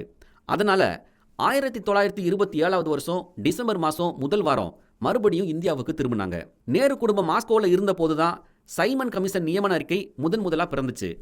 சர் ஜான் சைமன்கிற பிரபல வழக்கறிஞர் தலைவராக கொண்டு ஒரு கமிஷனை பிரிட்டிஷ் சர்க்கார் நியமிச்சிச்சு. இதுக்கு பிறகு சில தினங்களுக்குள்ள அதே சைமனுடன் லண்டன் பிரிவு கவுன்சில் இந்திய ஜமீன்தாரி வழக்கில் மோதிலால் நேரு ஆஜராகிறாரு. இதே வழக்கு சம்பந்தமா ஜவஹரும் இந்தியாவில் ஆஜராகியிருக்காரு. நேருவையும் அழைச்சிக்கிட்டு வரணும்னு சைமன் மோதிலாலிடம் கேட்க அதன்படி ஜவஹரையும் அழைச்சிட்டு போறாரு மோதிலால் நேரு. அப்போ சைமன் நேருவை பார்த்து பேசியிருக்காரு. மாஸ்கோவில் இருந்து புறப்பட்ட ஜவஹர் நேராக சென்னை வரார். அவரோட கமலா, இந்திரா, கிருஷ்ணாவும் வந்திருந்தாங்க. மோதிலால் அப்போ அவங்களோட வரல. அவர் ஒரு வழக்குக்காக ஐரோப்பாவிலேயே இருந்துட்டார். 1928 ஜனவரி மாதம் சென்னையில் நடந்த காங்கிரஸ் மாநாட்டுக்கு அன்சாரி தலைமை தாங்குறாரு. அதே மாநாட்டில் ஜவஹர்லால் நேரு பேசும்போது பூரண சுயராஜ்யமே காங்கிரஸின் லட்சியங்கிறத வலியுறுத்தி சொல்றாரு. மேலும் போர் வந்தால் பிரிட்டிஷ் சர்க்காரோட ஒத்துழைக்க கூடாதுன்னு உலக ஏகாதிபத்திய சங்கத்தில் இந்தியா சேரணும்னு சொல்றார். சைமன் கமிஷன் இந்தியாவுக்கு வந்தா அதை எதிர்க்கணும்னு ஒரு தீர்மானமும் கொண்டு வரப்பட்டுச்சு. இந்திய அரசியல் நிலைமையை முழுமையா உணர்ந்து அதற்கான நடவடிக்கைகளை எடுக்கணுங்கிற எண்ணமும் சைமன் கமிஷன் இந்தியாவுக்கு வரவிருக்குன்னு அறிவிக்கப்பட்டுச்சு. ஆனால் இந்த கமிஷன் இந்தியாவுக்கு வர்றத இந்திய தேசிய காங்கிரஸ் விரும்பல. எங்கெங்கு சைமன் கமிஷன் போகுமோ அங்கேயெல்லாம் எதிர்ப்பு குரல் கொடுக்கணும்னு கேட்டுக்கொள்ளப்பட்டுச்சு. அதனால கருப்பு கொடி காட்டி கிளர்ச்சி செய்யணும், சைமன் கமிஷனை திரும்ப அனுப்பணுங்கிறத முடிவு செய்யப்பட்டுச்சு. சைமனே திரும்பி போங்கிற குரல் தான் எங்கேயும் எதிரொலிச்சிச்சு. கருப்பு கொடிகள் தான் திருமண திசையெல்லாம். அரசாங்கமோ தடியடி தர்பார் நடத்தி அடக்கிடலான்னு கனவு கண்டுச்சு. பஞ்சாப் சிங்கம்னு பெருமையாக போற்றப்படுற லாலா லஜபதி ராய் தலைமையில் பஞ்சாப் மக்கள் தங்களோட பெரும் எதிர்ப்பை காட்டினாங்க. அரசாங்கத்தை எதிர்த்து நின்னாங்க. கண்டன குரலை எழுப்பிய மாதிரியே இருந்தாங்க. லாலா லஜபதி ராய் தடியடி பிரயோகத்தில் கடுமையாக தாக்கப்படுறாரு. அவரை அடித்து வீழ்த்தணும்னு திட்டம் போட்டு நெஞ்சிலேயே அடித்து வீழ்த்தினாங்க. இந்த கொடுமையான தாக்குதலின் விளைவா கொஞ்ச நாள்லயே அவர் இறந்தும் போறாரு. லட்சுமணபுரியில சைமன் கமிஷன் செல்ல தீர்மானிச்சிச்சு. அங்க நடக்க இருந்த ஊர்வலங்களுக்கு எல்லாம் தடை விதிக்கப்பட்டுச்சு. ஒரு கூட்டத்துக்கு நம்ம ஜவஹர்லால் நேரு தலைமை வகிச்சாரு. இன்னொரு கூட்டத்துக்கு பண்டித கோவிந்த வல்லப பந்த் தலைமை வகிச்சார். இவங்க 2 பேரும் ஏறக்குறைய 600 அடி தூரம் போயிருப்பாங்க. இவங்க பின்புறமா குதிரை மீது போலீஸ்காரங்க வந்துகிட்டு இருந்தாங்க. அங்கிருந்த மக்களை துரத்தி அடிக்கணுங்கிற எண்ணம் கொண்டவர்கள் தங்கள் கையில் வச்சிருந்த நீண்ட தடியால நடந்து போன தொண்டர்களை எல்லாம் அடிக்க தொடங்கினாங்க. பயந்து போன தொண்டர்கள் 2 பக்கமும் இருக்கிற நடைபாதைகள் மேல ஏறிக்கிட்டாங்க. இப்படி பயந்து ஓடின நிராயுதபாணிகளை குதிரையில வந்து போலீஸ் தங்கள் கையில் இருந்த தடிகளை வச்சு கடுமையா தாக்க ஆரம்பிச்சதும் அடி பொறுக்க முடியாம அவங்க ஓட ஆரம்பிச்சாங்க. இதை பார்த்த ஜவஹர் இப்படி தாக்குற போலீஸாரோட தாக்குதலை நிறுத்த என்ன பண்ணலான்னு யோசிச்சவரா நடு வீதியில தன்னந்தனியா நின்னுக்கிட்டாரு. வேகமா வந்த போலீஸ்காரர் அவர் யாருன்னு தெரிஞ்ச பிறகு அவர் முதுகுல தடியை கொண்டு அடிச்சாரு. அவர் ஓடல. அந்த அடியை தாங்கிக்கிட்டு அப்படியே நின்னுட்டார். இந்த அடி வெறும் ஒத்திகை தான். அடுத்த நாளும் தைரியமா இதே களத்துக்கு போய் நின்று மறுபடியும் போலீஸாரை எதிர்த்து நின்னார் நேரு. அவர் சட்டையில குத்தியிருந்த ரோஜா மாதிரி தான் அழகான இதழ்கள் மட்டும் வெளியே தெரியும், நேருவோட அழகான புன்னகை மாதிரி. ஆனா அதில் இருக்கிற முட்கள் எல்லாம் அவர் ஆடைக்குள்ள மறைஞ்சிருக்கும். அப்படிதான் அவர் அனுபவிச்ச வேதனைகளை தனக்கு உள்ளேயே மறைச்சு வச்சிருந்தார். மோதிலால் நேரு லட்சுமணபுரிக்கு வருவதற்கு முன்னாடியே மகன் ஜவஹர்லால் நேரு மீண்டும் அன்றைய ஊர்வலத்துக்கு தயாராகிட்டாரு. முந்தைய நாள் சம்பவம் நகர மக்களை ஆத்திரமடைய செஞ்சிருச்சு. அதிகாலை வேளையிலேயே இளைஞர்கள் ஆர்வத்துடிப்போட ஆயிரக்கணக்கில் ஒன்று கூடிட்டாங்க. அந்த கூட்டத்தோட மத்தியில தான் நேரு நின்றுக்கிட்டு இருந்தாரு. அமைதியா கூடி நின்ன கூட்டத்தினர் மேல குதிரைப்படை வீரர்கள் வந்து தாக்க ஆரம்பிச்சாங்க. இம்முறை தொண்டர்கள் தளரவே இல்லை. ஜவஹருக்கு முதல் நாள் பட்ட அடியால ஏற்பட்ட காயம் மாறுறதுக்கு முன்னால மறுநாளும் அடி விழுந்தது. அவரு இது எது பத்தியுமே கவலைப்படல. நிலைமை இன்னும் விபரீதமாகி கடைசியில துப்பாக்கி சூட்டில் போய் முடிஞ்சிடக்கூடாதுன்னு பயந்தாரு. அப்படி நடந்தா பல உயிர்கள் அநியாயமா போயிடுமேங்கிற பயத்துல அப்படியே நின்னுட்டாரு. அப்படி நின்ன ஜவஹரை வேணும்னே தாக்க ஆரம்பிச்சாங்க. இதை கண்ட ஒரு கும்பல் என்ன ஆனாலும் ஆகட்டும்னு பாஞ்சு வந்து அப்படியே ஜவஹரை தூக்கிட்டு போயிட்டாங்க. அப்ப அவங்க மேல அடி விழுத்தா செஞ்சிச்சு. ஆனா அதுக்காக அவங்க யாரும் கவலைப்படவே இல்லை. காரணம், ஜவஹர்லால் நேருவை காப்பாத்தினா போதுங்கிற எண்ணம் அவங்க எல்லாத்துக்கிட்டே இருந்துச்சு. மகன் இப்படி அடிபடவும் அதை பற்றி யாருக்கிட்டையும் சொல்லாமல் மனசுக்குள்ளேயே வச்சுக்கிட்டு வேதனை அடைஞ்சார் மோதிலால் நேரு. 1928ஆவது ஆண்டில் கல்கத்தாவில் கூடின அகில இந்திய காங்கிரஸ் பேரவையில் இந்தியாவுக்கு குடியேற்ற நாட்டு உரிமை கிடைச்சாலே போதும்னு பேசினாங்க. பூரண சுதந்திரமே நமக்கு வேணும், அதுதான் காங்கிரஸ் கட்சியின் லட்சியம்னு ஜவஹர் பேசினார். இப்படி நேரு சொன்னதும் மக்கள் வெள்ளம் கரகோஷம் எழுப்பி தங்கள் எழுச்சியை காட்டுச்சு. பிறகு பேசிய காந்தியடிகள் 1929க்குள்ள இந்தியாவுக்கு குடியேற்ற நாட்டு தகுதி கிடைக்காட்டினா பூரண சுதந்திரமே நம்ம லட்சியமா இருக்குன்னு சொன்னாரு. இவர் இப்படி சொன்னதும் கரகோஷம் விண்ணை பிளந்துச்சு. காந்தியடிகளோட கருத்தும் ஏத்துக்கப்பட்டுச்சு. 1929ஆம் வருஷம் இந்திய அரசியல்ல ஒரே கொந்தளிப்பா தான் இருந்துச்சு. டில்லி சட்டசபையில பகத்சிங், தத் ஆகிய 2 இளைஞர்கள் வெடிகுண்டு வீசுறாங்க. பற்பல இடங்கள்ல தொழிலாளர்களோட வேலை நிறுத்தங்கள் நடந்துச்சு. லாகூர் சதி வழக்கில் சம்பந்தப்பட்ட பகத்சிங், தத் மற்றும் ஜதீந்திரநாத் தாஸ் போன்றவங்க உண்ணாவிரதம் இருந்தாங்க. இந்த உண்ணாவிரதத்தில் ஜதீந்திரநாத் தன்னுடைய உயிரையே விட்டுட்டாரு. வைஸ்ராயோட தனி ரயில் வண்டி வந்த பாதையில் வெடிகுண்டு வைக்கப்பட்டுச்சு. ஆனால் அவர் பிழைச்சுக்கிட்டார். லாகூரில் நடக்க வேண்டிய காங்கிரஸ் மாநாடு நெருங்கி வந்தது. காங்கிரஸ் தலைமை பதவிக்கு மகாத்மா காந்தியோட பேரைத்தான் சிபாரிசு செய்யப்பட்டுச்சு. கடைசி நேரத்தில் அவர் அதை நிராகரிச்சிட்டாரு.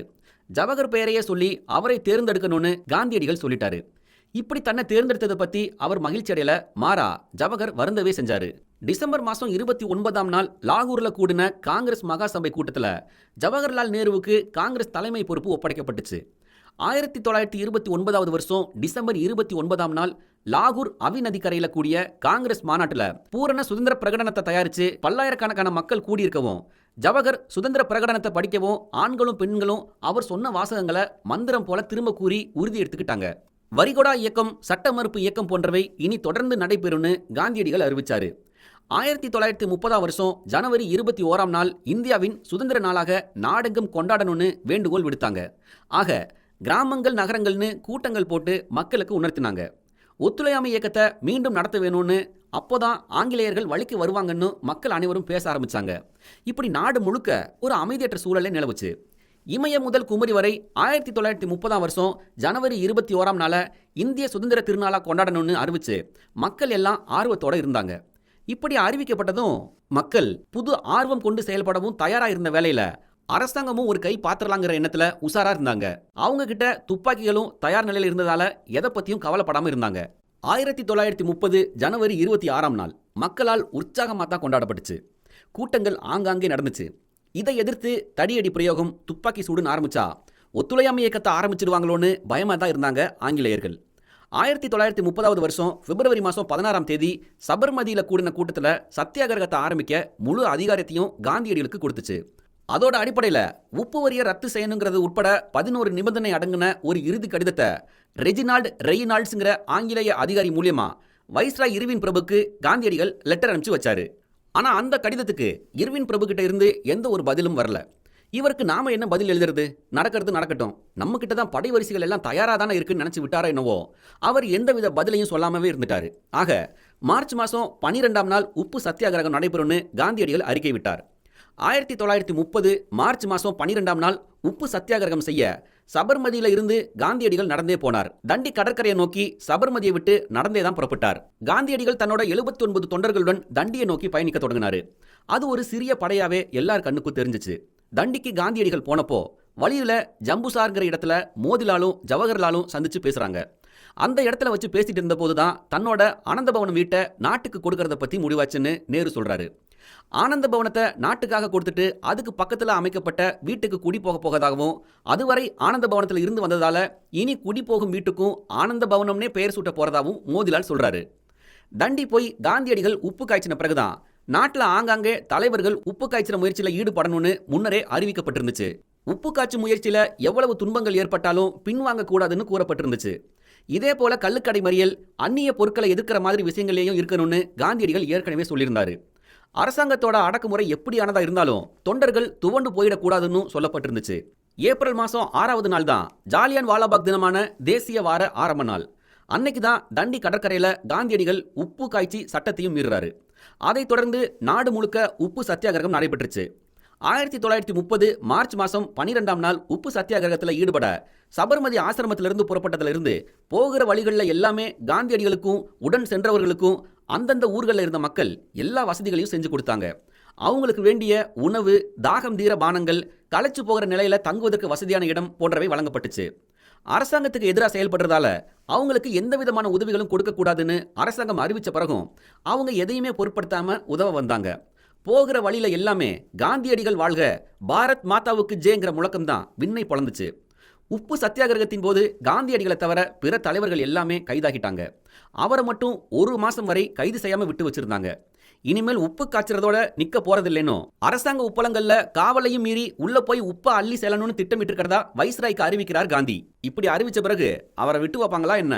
ஒரு நாள் இரவோட இரவா அவருடைய ஆசிரமத்துக்கு வந்து கைது செஞ்சு எர்வாடா சிறைக்கு கொண்டு போயிட்டாங்க. இதுக்கு முன்னாடியே, அதாவது ஏப்ரல் மாசமே ஜவஹர்லால் நேரு கைதாகிட்டாரு. அவரை தொடர்ந்து மோதிலால் போன்ற தலைவர்களும் கைதாகிறாங்க. ஜவஹர் இருந்த நைனி சிறைச்சாலையில தான் மோதிலாலையும் சிறை வச்சாங்க. ஜவஹர் கைது செய்யப்பட்டார்னு தெரிஞ்சதும் கமலா மட்டும் இல்லாம அவரோட தங்கை கிருஷ்ணா, அம்மா சொரூபராணின்னு எல்லாரும் போராட்டத்தில் ஈடுபட்டாங்க. போலீசார் பெண்ணென்று கூட பார்க்காம அவங்களையும் ஒரே போல தான் நடத்தினாங்க. அவங்களும் தடியடிகளை தாங்க வேண்டிய நிலைமை ஏற்பட்டுச்சு. அவங்களும் சிறைக்கு போனாங்க, துன்பங்களை அனுபவிச்சாங்க. தன்னோட மனைவி, மகள், மருமகள் கைது செய்யப்பட்டது தெரிய வந்ததும் மோதிலால் இன்னும் துடிதுடிச்சு போயிடுறாரு. வேதனையில அவருக்கு உடல் நலமே மோசமாயிருச்சு. சிறையிலிருந்து வெளியே வந்த மோதிலால் உடல் நலமில்லாத அந்த நிலையில கூட மலை நகரமான முசோரிக்கு போய் ஓய்வெடுக்கிறாரு. மருமகள் கமலா அலகாபாத்திலேயே தங்கி காங்கிரஸ் தொண்டர்களுடன் கணவருக்கு பதிலாக பணியாற்ற தொடங்கினாங்க. 1-2 மாசத்துல ஜவஹரும் மற்றவங்களும் விடுதலை ஆனாங்க. உடனே அவர் தன் தந்தை தங்கி ஓய்வெடுக்கிற முசோரிக்கு போறாரு. தந்தையோட இருந்து அவருக்கு சேவை செய்ய முடியல. தனக்கு எந்த நேரத்திலையும் ஆபத்து வரும்னு உணர்ந்த நேரு அதற்குள்ள மக்களுடன் சேர்ந்து வரிகொடா இயக்கத்தை ஆரம்பிக்கிறாரு. தன் மகனுக்கு ஆபத்து ஏற்படும்னு உணர்ந்த மோதிலால் தன் ஓய்வு முக்கியம் இல்லைங்கிற எண்ணத்துல முசௌரியில இருந்து அலகாபாத்துக்கு வராரு. தந்தைய ரயில்வே நிலையத்தில் சந்திச்ச நேரு தாமும் தன் மனைவியும் அவசரமா வரிகொடா இயக்கத்தில் கலந்து கொள்ள போறதாகவும் சீக்கிரமே வந்துடுறதாகவும் சொல்லி அவரை வீட்டுக்கு போகும்படி சொல்லிட்டு மனைவியோட புறப்படுறாரு நேரு. அதுக்கப்புறம் நேரு என்ன பண்ணார்? பொதுக்கூட்டம் முடிஞ்சு ஜவஹர் வீட்டுக்கு வருவார்னு மோதிலால் ஆவலோட காத்திருந்தாரு. மகன் மேல கொண்டிருந்த ஆழமான அன்பு காரணமா தன் உடல் நலத்தையும் கூட கவனிக்காம ஓய்வெடுக்க போன முசௌரியில இருந்து வந்துட்டாரு. அவருக்கு ஏதாவது துன்பம் வந்துடக்கூடாதுங்கிற கவலை தான் மோதிலாலுக்கு. ஒவ்வொரு நொடியும் மகனையும் மருமகளையும் எதிர்பார்த்து காத்திருந்தாரு மோதிலால். ஆனா தன் மருமகள் மட்டும் வந்ததை பார்க்கறாரு. தானும் தன்னோட கணவரும் வந்து கொண்டிருந்த போது கணவரை போலீசார் கைது பண்ணி அழைச்சிட்டு போயிட்டாங்கன்னு வேதனையோட சொல்றாரு கமலா. இப்படி அவர் சொன்னதும் மோதிலால் எதையுமே சொல்ல முடியாம அப்படியே விக்கித்து நிற்கிறாரு. கர்ம வீரனான தன் மகனுக்கு ஏற்ற மனைவிதான்னு கமலாவை பற்றி நினச்சி பெருமைப்படுறாரு மோதிலால். கணவர் வெளியே இருந்து செய்ய வேண்டிய பணிகளை தயக்கம் எதுவும் இல்லாமல் ஆர்வத்தோட செஞ்சு வந்தாங்க கமலா. அதையும் செய்ய விடல ஆங்கிலேய அரசு. ஆமாம், கமலாவை 1931 வருஷம் ஜனவரி முதல் நாள் கைது செஞ்சு அழைச்சிட்டு போனாங்க. கணவர் சிறையில் இருக்கும்போது நமக்கு மட்டும் சுக வாழ்வான்னு நினைச்ச கமலா மகிழ்ச்சியோடவே சிறைக்கு போறாங்க. இப்படி மகன் மருமகள் சிறையில் வாடுறதை நினைக்கும் போது மோதிலாலோட விடுதலை பணி வேகமாச்சு. அதிதீவிரமா செயல்களை செய்ய ஆரம்பிச்சாரு. தன்னோட மனைவி போதிய ஆரோக்கியம் இல்லாத நிலையில கூட அதை பொருட்படுத்தாம தைரியமா சிறை வாழ்க்கையை அனுபவிச்சு வந்ததை பத்தி நினைச்சு ஒரு பக்கம் நேரு சிறிதளவு சந்தோஷப்பட்டாலும் கமலாவோட உடல்நிலை அவருக்கு கவலையைத்தான் கொடுத்துச்சு. இதுக்கடையில மோதிலால் நேருவோட உடல்நலம் குலைஞ்சு அவரும் படுத்த படுக்கை ஆகிறாரு. மகன் மருமகள் சிறையில் இருந்தது அவருக்கு இன்னும் துன்பத்தையே கொடுத்துச்சு. 1931 ஜனவரி 26ஆம் நாள் மகாத்மா காந்தி, ஜவஹர்லால் நேரு, கமலா, பிறகு மற்ற காங்கிரஸ் தலைவர்களை ஆங்கிலேய அரசு விடுதலை செஞ்சுச்சு. தந்தையோட நிலைமை கவலைக்கிடமா இருக்குங்கிறத தெரிஞ்சுக்கிட்ட ஜவஹர் தந்தையை பார்க்க வேகமா போறாரு. தந்தை படுத்திருந்த காட்சி மகனுக்கு பெரிய கவலை அளிப்பதா இருந்துச்சு. மோதிலால் படுத்திருந்த படுக்கையோட பக்கத்துல ஜவஹர் அவருடைய கரங்களை பற்றவும் மோதிலால் மகனை பார்த்து கண்ணீர் வடிக்க ஆரம்பிக்கிறாரு. மகனுடைய கண்ணீரையும் கட்டுப்படுத்த முடியல. மறுநாளே காந்தியடிகள் அலகாபாத்துக்கு வந்து மோதிலாலை பார்க்குறாரு. காந்தியடிகளோட வருகை அனைவருக்கும் ஆறுதலாக இருந்துச்சு. அம்மா சொரூபராணி கிட்டையும் மோதிலால் கிட்டையும் காந்தியடிகள் பேசினபோது அவங்க 2 பேருமே கொஞ்சம் நிம்மதி அடைஞ்சாங்க. மோதிலால் அதிக நாட்கள் உயிரோட இருக்க மாட்டாருங்கிறத நேரு தெரிஞ்சுக்கிட்டாரு. அவரோட உடல்நல குறைவை தெரிஞ்சுக்கிட்டு ஒவ்வொருவராக வர ஆரம்பிச்சாங்க. காங்கிரஸ் தலைவர்கள் எல்லோரும் விஷயம் அறிஞ்சு மோதிலாலோட உடல்நலம் பற்றி விசாரித்து தைரியம் சொல்லிட்டு போனாங்க. மோதிலாலுக்கும் தன்னுடைய நிலைமை நல்லா புரிஞ்சிருச்சு. காந்தியடிகள் கிட்ட அவர் மனம் திறந்து பேசினார். அவருடைய கைகளை பற்றி, மகாத்மாஜி, நான் நம்மோட நாடு சுதந்திரம் அடைகிற வரைக்கும் இருக்க மாட்டேன். அந்த சுதந்திரனால நீங்கள் விரைவில் அடைவீங்கன்னு சொன்னார். ஏன் மனம் தளர்ந்து போய் பேசுகிறீங்க மோதிலால்ஜி? நீங்களும் பார்க்கத்தான் போகிறீங்க, கவலைப்படாதீங்க, நீங்கள் குணமாகிடுவீங்கன்னு நம்பிக்கை சொன்னார் காந்தியடிகள். ஆனால் அதுக்கு பின்னாடி மோதிலாலுக்கு உடல்நலம் இன்னும் மோசமாச்சு. மருத்துவர்கள் ஆலோசனைப்படி அவரை லட்சுமணபுரிக்கு எடுத்துகிட்டு போனாங்க. 1931 பிப்ரவரி மாதம் 6ஆம் நாள் அதிகாலையில் மோதிலாலோட உயிர் அமைதியாக பிரிஞ்சது. செய்தி கேட்டு காந்தியடிகள் வந்து சேர்ந்தார். நேராக மோதிலாலோட பக்கத்தில் பிரார்த்தனை செய்கிறது போல தன் கடைசி வணக்கத்தை தெரிவித்தார். அவரால் தன்னோட துயரத்தை தாங்கிக்க முடியாமல் அப்படியே குனிஞ்சு சில நேரம் இருந்தார். பிறகு அன்னை சொரூபராணி பக்கம் திரும்பி அவர் பக்கத்தில் அமர்ந்து தோளின் மேல் கை வச்சு, மோதிலால்ஜி இறக்கவில்லை, அவர் நம்மோட நெடுங்காலம் வாழ்வார்னு சொல்கிறாரு காந்திஜி. பிறகு அவரோட பூத உடல் அலகாபாத்துக்கு கொண்டு வரப்பட்டுச்சு. அங்குள்ள மக்கள் வரிசையாக வந்து மோதிலாலோட உடலுக்கு மரியாதை செலுத்திட்டு போனாங்க. அலகாபாத்திலிருந்து ஏறக்குறைய 4 மைல் தொலைவில் இருந்த சுடுகாட்டுக்கு அலங்கரிக்கப்பட்ட வண்டியில் வச்சு எடுத்துக்கிட்டு போனாங்க. சாலையோட 2 பக்கங்கள்லேயும் மக்கள் வரிசையாக நின்று மறைந்து போன மோதிலாலுக்கு தங்களோட இறுதி அஞ்சலியை செலுத்தினாங்க. சுடுகாட்டில் நடந்த சடங்குகளுக்கு பின்னாடி சிதைக்கு ஜவஹர்லால் தீ மூட்டுறாரு. பிறகு காந்தியடிகளும் மாளவியாவும் மோதிலாலோட அருங்குணங்களை பற்றி பேசி அவரோட ஆன்மா சாந்தி அடைய வேண்டும்படி மக்களை கேட்டுக்கிட்டாங்க.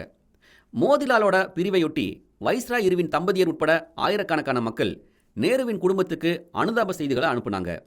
மகாத்மா காந்தியடிகள் தன்னோட வேலைகள் எல்லாத்தையும் ஒதுக்கி வச்சுட்டு நேரு குடும்பத்தோடையே தங்கியிருந்து அவங்களுக்கு ஆறுதல் சொன்னது அவங்க அனைவருக்குமே கொஞ்சம் மன அமைதியை கொடுத்துச்சு. 1931 மார்ச் மாதம் கடைசியில் சர்தார் பட்டேல் தலைமையில் கராச்சியில் காங்கிரஸ் மாநாடு நடைபெற்றுச்சு. அப்போதுதான் பகத்சிங், சுகதேவ், தத் ஆகிய 3 பேரும் தூக்கில் போடப்பட்டாங்க.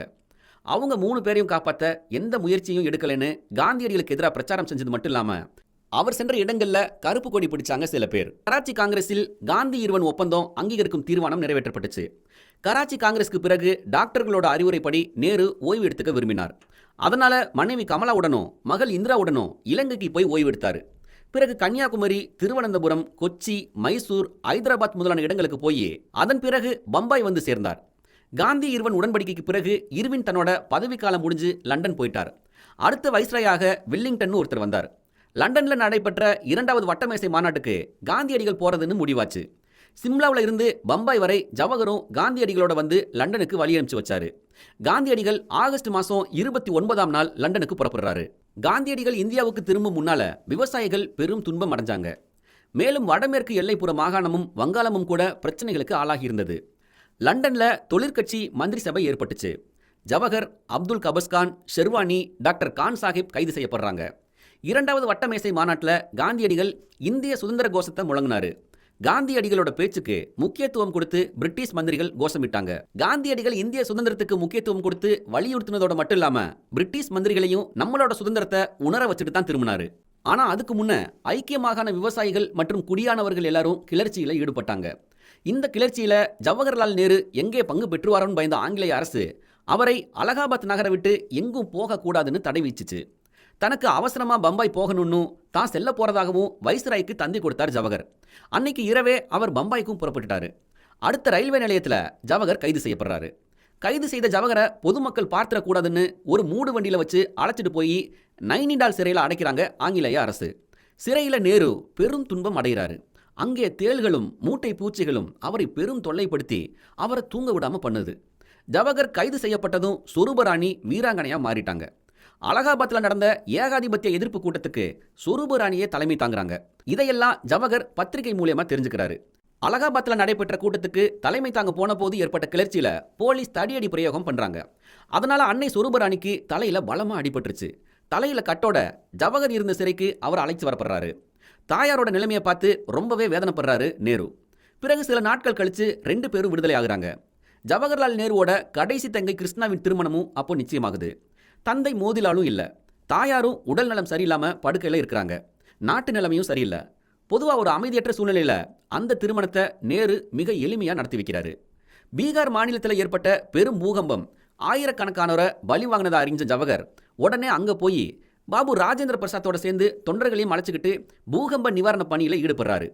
பூகம்ப நிவாரண பணிகளை முடிச்சுட்டு அலகாபாத்துக்கு வந்து அவர் ஓய்வில் இருக்கும்போதே 12/2/1932 அன்னைக்கு அவர் மறுபடியும் கைது செய்யப்படுறாரு. அவரை கல்கத்தா பக்கத்தில் உள்ள அலிப்பூர் சிறையில் அடைச்சு வைக்கிறாங்க. அலிப்பூர் சிறையில் இருந்தப்ப அதிகப்படியான சூட்டின் காரணமாக பெருந்துன்பம் அடைகிறாரு நேரு. உடல் மெலிஞ்சும் போறாரு. சிறை மருத்துவர்களோட ஆலோசனையின் பேரில் அவரை டேராடூன் சிறைக்கு மாத்துறாங்க. டேராடூன் சிறைக்கு நேரு வந்து சேர்ந்ததும் கமலாவோட உடல் நலம் ரொம்ப பாதிக்கப்பட்டிருக்குன்னு செய்தி வருது. அதனால அவரை உடனே விடுதலை செஞ்சுச்சு ஆங்கிலேய அரசு. 16 தினங்களுக்குள்ள அவர் திரும்பி வந்துடணும்னு ஒரு நிபந்தனையும் விதிச்சிச்சு. இதுக்குள்ள எப்படி திரும்ப வர முடியும்னு நினைச்ச ஜவஹரிடம் அவர் சிறையில் கழிக்க வேண்டிய எஞ்சிய தண்டனை காலம் முடிய அவர் அரசியல்ல இருந்து ஒதுங்கி இருப்பதாக ஜவஹர் மறைமுகமா வாக்குறுதி கொடுத்தா போதும் அவரை விடுதலை செய்யலான்னு அரசு சொல்லுச்சு. ஆனா இதுக்கு ஜவஹர்லால் நேரு ஒத்துக்கவே இல்லை. ஒரு நாள் கமலா காய்ச்சலால பெரிதும் துன்பம் அடைகிறாங்க. ஜவஹர்லால் நேரு அவருடைய பக்கத்திலேயே இருக்காரு. அப்போ அவர்கிட்ட அரசாங்கத்துக்கு நீங்க ஏதோ வாக்குறுதி கொடுக்க போறதா சொல்றீங்களே, அப்படி உங்க பெருமைக்கு இழுக்கு வரும்படி நடந்து என்னை காப்பாற்ற வேணாம். அப்படி பிழைக்கிறத விட இறப்பதே நான் பெருமையா கருதுறேன்னு கமலா சொன்னார். இதை கேட்ட நேரு ரொம்பவே வியப்படைகிறாரு. கமலாவோட உடல் நலம் இன்னும் மோசமாச்சு. அவரை போவாலிங்கிற இடத்துல உள்ள மருத்துவமனையில் கொண்டு சேர்த்தாங்க. கமலாவை அடிக்கடி வந்து பார்க்கறதுக்கு வசதியா ஜவஹர்லால் நேருவை அல்மோரா சிறைக்கு மாத்துறாங்க. பிறகு 1935 மே மாதம் கமலாவை சிகிச்சைக்காக ஐரோப்பாவுக்கு கொண்டு செல்ல ஏற்பாடாச்சு. கமலாவுக்கு விடை கொடுத்து அனுப்ப சர்க்கார் அனுமதி கொடுத்துச்சு. அதன்படி ஜவஹர்லால் நேருவும் தன் அன்பு மனைவியை விடை கொடுத்து அனுப்பி வச்சாரு. பிறகு செப்டம்பர் மாதம் கமலாவோட நிலைமை இன்னும் மோசமாயிருச்சுங்கிற செய்தி வருது. அரசாங்கமும் கொஞ்சம் கருணையோடு நடந்துக்கிட்டு அல்மோரா சிறையிலிருந்து அவரை விடுவிச்சிச்சு. அவர் உடனடியாக மனைவியை பார்க்க விமானம் ஏறுறாரு. கடைசியில் 1936 பிப்ரவரி மாதம் 28 காலையில் கமலாவோட உயிர் பிரியுது. அங்கே இருக்கிற நண்பர்கள் துணையோடையும் பக்கத்து நகரங்களில் இருந்து வந்த நண்பர்கள் துணையோடையும் லாசேன் மயானத்தில் தகனம் நடைபெற்றுச்சு. எவ்வளவோ பாடுபட்டும் கமலாவை ஜவஹர்லால் நேருவால் காப்பாற்றவே முடியல. இந்த துக்கத்திலிருந்து மீண்டு வந்தாரா? அப்படி மீண்டு வந்த நம்ம ஜவஹர்லால் நேரு அடுத்து என்ன பண்ணார்? அதை நம்ம அடுத்த எபிசோடில் கேட்கலாம். இந்திய தேசிய காங்கிரஸின் அடுத்த தலைவரா சுபாஷ் சந்திரபோஸ் வரட்டுங்கிற எண்ணத்தில் நேரு ஐரோப்பாவில் கல்வி கற்று வந்த இந்திராவை பார்க்க போனார். இந்திராவுடன் அவர் சுற்றுப்பயணம் செய்தபோது அங்கே உள்நாட்டு போர் நடந்துட்டு இருந்துச்சு. சோசலிஸ்ட் சர்க்காரை கவிழ்க்க பிராங்கோ பெரும் முயற்சி செஞ்சுட்டு இருந்தாரு. தலைவர்களையும் மந்திரிகளையும் பார்த்து பேசினாரு. பிறகு இந்தியாவுக்கு திரும்பி ஒரு கப்பல் நிறைய உணவு தானியங்களை ஸ்பெயின் மக்களுக்கு அனுப்பிச்சு வச்சாரு. ஐரோப்பாவுக்கு போயிருந்த போது ஜெர்மன் நாஜிக்கள் தங்கள் நாட்டுக்கு வரும்படி ஜவஹர்லால் நேருவை விரும்பி அழைச்சாங்க. தங்கள் நாஜி தத்துவத்தை எதிர்ப்பவராக இருந்தாலும் கூட ஜெர்மனியை வந்து பார்க்கணும்னு ஜவஹர்லால் நேருவை அழைச்சாங்க. ஆனால் நேரு அந்த அழைப்பை மறுத்துட்டாரு. 1938 காங்கிரஸ் தலைமைக்கு சுபாஷ் சந்திரபோஸ் போட்டியிட்டாரு. ஒரு மனதா தலைவரை தேர்ந்தெடுக்கப்பட வேண்டியதற்க இப்படி போட்டி வந்து சேர்ந்துச்சு. சுபாஷ் சந்திரபோஸுக்கும் வல்லபாய் பட்டேலுக்கும் இடையே சமதர்ம கொள்கையை நாட்டில் எப்படி வளர்க்கறதுங்கிறது மேலே அபிப்பிராய பேதம் இருந்து வந்துச்சு. போஸின் அணுகுமுறை நேருவுக்கு பிடிச்சிருந்தாலும் கூட அதுக்காக பட்டேல் மாதிரி மூத்த தலைவர்களின் விரோதத்தை ஜவஹர் தேடிக்க விரும்பல. தேர்தலில் சுபாஷ் சந்திரபோஸ் தான் வெற்றி பெற்றாரு. இரண்டாவது உலகப் போர் 1939 வருஷம் செப்டம்பர் 2ஆவது நாள் ஆரம்பமாச்சு. இதையொட்டி 1940ஆம் ஆண்டில் நடைபெற்ற காங்கிரஸ் மாநாட்டிலும் பிரிட்டனுக்கு எந்தவித போர் உதவிகளும் செய்யக்கூடாதுன்னு தீர்மானம் நிறைவேற்றப்பட்டுச்சு. தனிநபர் சத்தியாகிரகத்தை துவக்கி அதன் மூலம்தான் ஆங்கிலேயருக்கு பாடம் புகட்டணும்னு நினைச்சாங்க அகிம்சாவாதிகள். முதல் சத்தியாகிரகியா வினோபா பாவே தேர்ந்தெடுக்கப்பட்டார். அவர் சத்தியாகிரகத்தில் ஈடுபட்டதுமே கைது செய்யப்படுறாரு. இரண்டாவது சத்தியாகிரகியா ஜவஹர்லால் தேர்ந்தெடுக்கப்படுறாரு. ஆனால் அவர் சத்தியாகிரகத்தில் ஈடுபடும் முன்னரே காந்தியடிகளை சந்திச்சுட்டு திரும்பி வந்து கொண்டிருந்த போது அவர் கோராக்பூரில் செய்த பிரச்சாரங்களுக்காகவே அவரை சியோஜிங்கிற ரயில் நிலையத்தில் வச்சு கைது செஞ்சு அழைச்சிட்டு போறாங்க. 4 ஆண்டுகள் சிறை தண்டனை அவருக்கு வழங்கப்பட்டுச்சு. இப்படி ஆங்கிலேய அரசு நடந்துகிட்டது நாட்டில் பெரும் கொந்தளிப்பை உண்டு பண்ணுச்சு. அதனால போர் நேரத்தில் பொதுமக்களை பகச்சிக்க வேண்டாம்ங்கிற எண்ணத்தில் 1941 வருஷம் நவம்பர் மாதம் சத்தியாகிரகத்தில் ஈடுபட்ட அத்தனை பேரையும் விடுதலை செஞ்சுச்சு ஆங்கிலேய அரசு. அப்ப ஜவஹர்லால் நேருவும் விடுதலை ஆகிறாரு. பிறகு சர் ஸ்டாஃபோர்ட் கிறிஸ்டிங்கிற தூதரை பிரிட்டன் இந்தியாவுக்கு அனுப்பிச்சு வச்சது. போருக்கு பிறகு இந்தியா குடியேற்ற நாட்டு அந்தஸ்து அடையும். அதுக்கு தனியே பிரிஞ்சு செல்லும் உரிமையும் இருக்கும். ராணுவ இலாக்கா மட்டும் தலைமை சேனாதிபதி கையில் இருக்கும். மற்ற இலாக்கள் அனைத்துமே இந்தியர்கள் கிட்ட ஒப்படைக்கப்படும்லாம் கிரிப்ஸ் திட்டத்தில் கூறப்பட்டிருந்துச்சு. இவைகளில் எதையுமே இந்தியா ஏற்றுக்கல. இந்த கிரிப்ஸ் திட்டத்தை பின்தேதியிட்ட செக் அப்படின்னு காந்தியடிகள் குறிப்பிட்டாரு. கிரிப்ஸ் இந்தியாவுக்கு வந்து பம்பாய், சென்னை, கல்கத்தா, டில்லின்னு போய் ஆங்காங்கே உள்ள அரசியல் தலைவர்கள் அத்தனை பேரையும் சந்திச்சு பேசியும் எந்த பயனும் இல்லை. இதுக்கு பின்னாடி 1942 ஆகஸ்ட் மாதம் 7ஆம் தேதியும் 8ஆம் தேதியும் அகில இந்திய காங்கிரஸ் பம்பாயில் கூடி வெள்ளையனே வெளியேறுன்னு விடுதலை முழக்கம் செஞ்சுச்சு. 8ஆம் தேதி இரவோடு இரவாக பல தலைவர்கள் கைது செய்யப்பட்டாங்க. 9ஆம் தேதி நாடு முழுக்க பெரும் கொந்தளிப்பு ஏற்பட்டுச்சு. தலைவர்களை எல்லாம் கைது செஞ்சு எங்கே கொண்டு போனாங்கன்னு யாருக்கும் தெரியல. நாடு முழுக்க ஒரே அமளி துமளி தான். பல இடங்களில் துப்பாக்கி சூடு நடைபெற்றுச்சு. கட்டுப்பாட்டை இழந்த மக்கள் வெறி செயல்களில் ஈடுபட்டாங்க. ரயில் தண்டவாளங்கள் பல இடங்களில் பெயர்த்தெடுக்கப்பட்டுச்சு. மக்கள் அத்துமீறிய செயல்களில் ஈடுபட்டாங்கிறது உண்மைதான். இதை அடக்குவதாக கூறி ஆங்கிலேய கூலிப்படைகள் கிராமங்களை அழிக்கும் முயற்சியில் இறங்குச்சு. இதனால எத்தனையோ மக்கள் உயிரிழந்தாங்க. இமயம் முதல் குமரி வரை கொழுந்து விட்டு எரிஞ்சது இந்த புரட்சி தீ. காங்கிரஸ்காரர்கள் ஒவ்வொருத்தரும் வீரம் செறிந்த போராட்டத்தை தாங்களே நடத்தினாங்க. தபால் அலுவலகங்கள் பல தீக்கிரையாக்கப்பட்டுச்சு. தாலுகா அலுவலகங்களுக்கும் அதே கதிதான். அரசாங்க அலுவலகங்கள், போலீஸ் நிலையங்கள் போன்றவை எல்லாம் தாக்கப்பட்டுச்சு. நீதிமன்றங்கள் பல தேசியவாதிகளால் கைப்பற்றப்பட்டுச்சு. அருணா ஆசப் அலி, ஜெயபிரகாஷ் நாராயணன், அச்சுத பட்டவர்த்தன், யூசுப் மேகர் அலி, ராம் மனோகர் லோகியா, உஷா மேத்தா போன்ற சோசலிஸ்ட் தலைவர்களும் தலைமறைவா இருந்துகிட்டு ஆகஸ்ட் போராட்டத்தை வீறுகொள்ள செஞ்சாங்க. தமிழகத்தில் காமராஜர் செஞ்ச பெருந்தொண்டு போற்றுதலுக்கு உரியது. பம்பாயிலிருந்து புறப்பட்ட அவர் ஆகஸ்ட் தீர்மானம் பற்றிய நகல்களை தமிழகத்தில் ஒவ்வொரு காங்கிரஸ் அலுவலகத்திலும் காமராஜர் கொண்டு போய் சேர்க்கும் முன்னால் அவர் பட்ட பாடு கொஞ்சம் நஞ்சம் இல்லை. ஆந்திராவில் சஞ்சீவ ரெட்டியும் தீரமுடன் இறங்கி பாடுபட்டு மகத்தான வெற்றி பெற செய்தார். பூனாவில் சிறையில் அடைக்கப்பட்டிருந்த காந்தியடிகள் நாட்டில் நடைபெற்ற நானாவித செயல்கள் பற்றி பத்திரிகைகள் மூலம் அறிஞ்சு பெரும் வேதனை அடைஞ்சாரு. அவர் தன்னோட உண்ணாவிரத போராட்டத்தை உடனே ஆரம்பிச்சாரு. 21 தினங்கள் உண்ணாவிரதம் மேற்கொள்ள போறதா அறிவிச்சாரு. அவர் அறிவிச்ச மாதிரியே உண்ணாவிரதம் மேற்கொண்டு நாளுக்கு நாள் அவரோட உடல் நலம் குன்ற ஆரம்பிச்சது. மக்கள் எல்லாரும் கவலையாகி உண்ணாவிரதத்தை கைவிட சொல்லி கேட்டாங்க. கடைசியில ஒரு வழியா விரதத்தை கைவிட்டார். காந்தியடிகள் உண்ணாவிரதத்தை தொடங்கும் போது ஜவஹர்லால் நேரு அகமத் நகர் சிறையில் இருந்தார். இரண்டாவது உலகப் போர் 1939 வருஷம் துவங்கி 1945 வருஷம் முடிவடைஞ்சிச்சு. போர் முடிஞ்சதும் நடந்த பொது தேர்தலில் இங்கிலாந்தில் பிரதமராக இருந்த சர்ச்சில் தோல்வி அடைஞ்சாரு. தொழில் கட்சி தான் வெற்றி பெற்றுச்சு. அட்லி பிரதமராகிறாரு. அவர் பிரதமர் பொறுப்பை ஏற்றதும் முதல் வேளையா இந்தியாவில் உள்ள அரசியல் கைதிகள் அத்தனை பேரையும் விடுதலை பண்ணாரு. இப்படி 1945 ஜூன் மாதம் 15ஆம் நாள் விடுதலையான நேருவை வரவேற்க அலகாபாத் மக்கள் ஆவலோடு இருந்தாங்க. ஜவஹர்லால் நேருவுக்கு அப்போ 56 வயசு. அதனால அலகாபாத் நகரம் முழுக்க 56 வளைவுகள் அமைக்கப்பட்டுச்சு. பல வண்ண பூக்களை வானத்திலிருந்து சொரிவது போல வழியெல்லாம் சொரிந்த வண்ணம் இருந்தாங்க. மனமிகு மலர் மாலைகளையும் ஜரிகையால் சுற்றப்பட்ட மலர் மாலைகளையும் காரில் அவர் போகும்போதே போட்ட வண்ணம் இருந்தாங்க. போட முடியாதவங்க மகிழ்ச்சி குரல் எழுப்பியவர்களா அவர் கார் மீது வீசிய வண்ணம் நின்றுட்டு இருந்தாங்க. ஒரு வழியா கார் ஆனந்த பவனத்தை அடைஞ்சது. பிறகு அவர் இறங்கி மேடை போல அமைக்கப்பட்ட உயர்ந்த இடத்துல ஏறி நின்று அனைவருக்கும் வணக்கம் கூறி நன்றி தெரிவிச்சாரு. காலையில் வந்த மக்கள் கூட்டம் மாலை வரை வரவும் செல்லவுமா இருந்தது. இந்தியாவில் வைஸ்ராயாக வந்த வேவல் பிரபு தாம் பொறுப்பேற்றதும் ஒரு அறிக்கை வெளியிடுறாரு.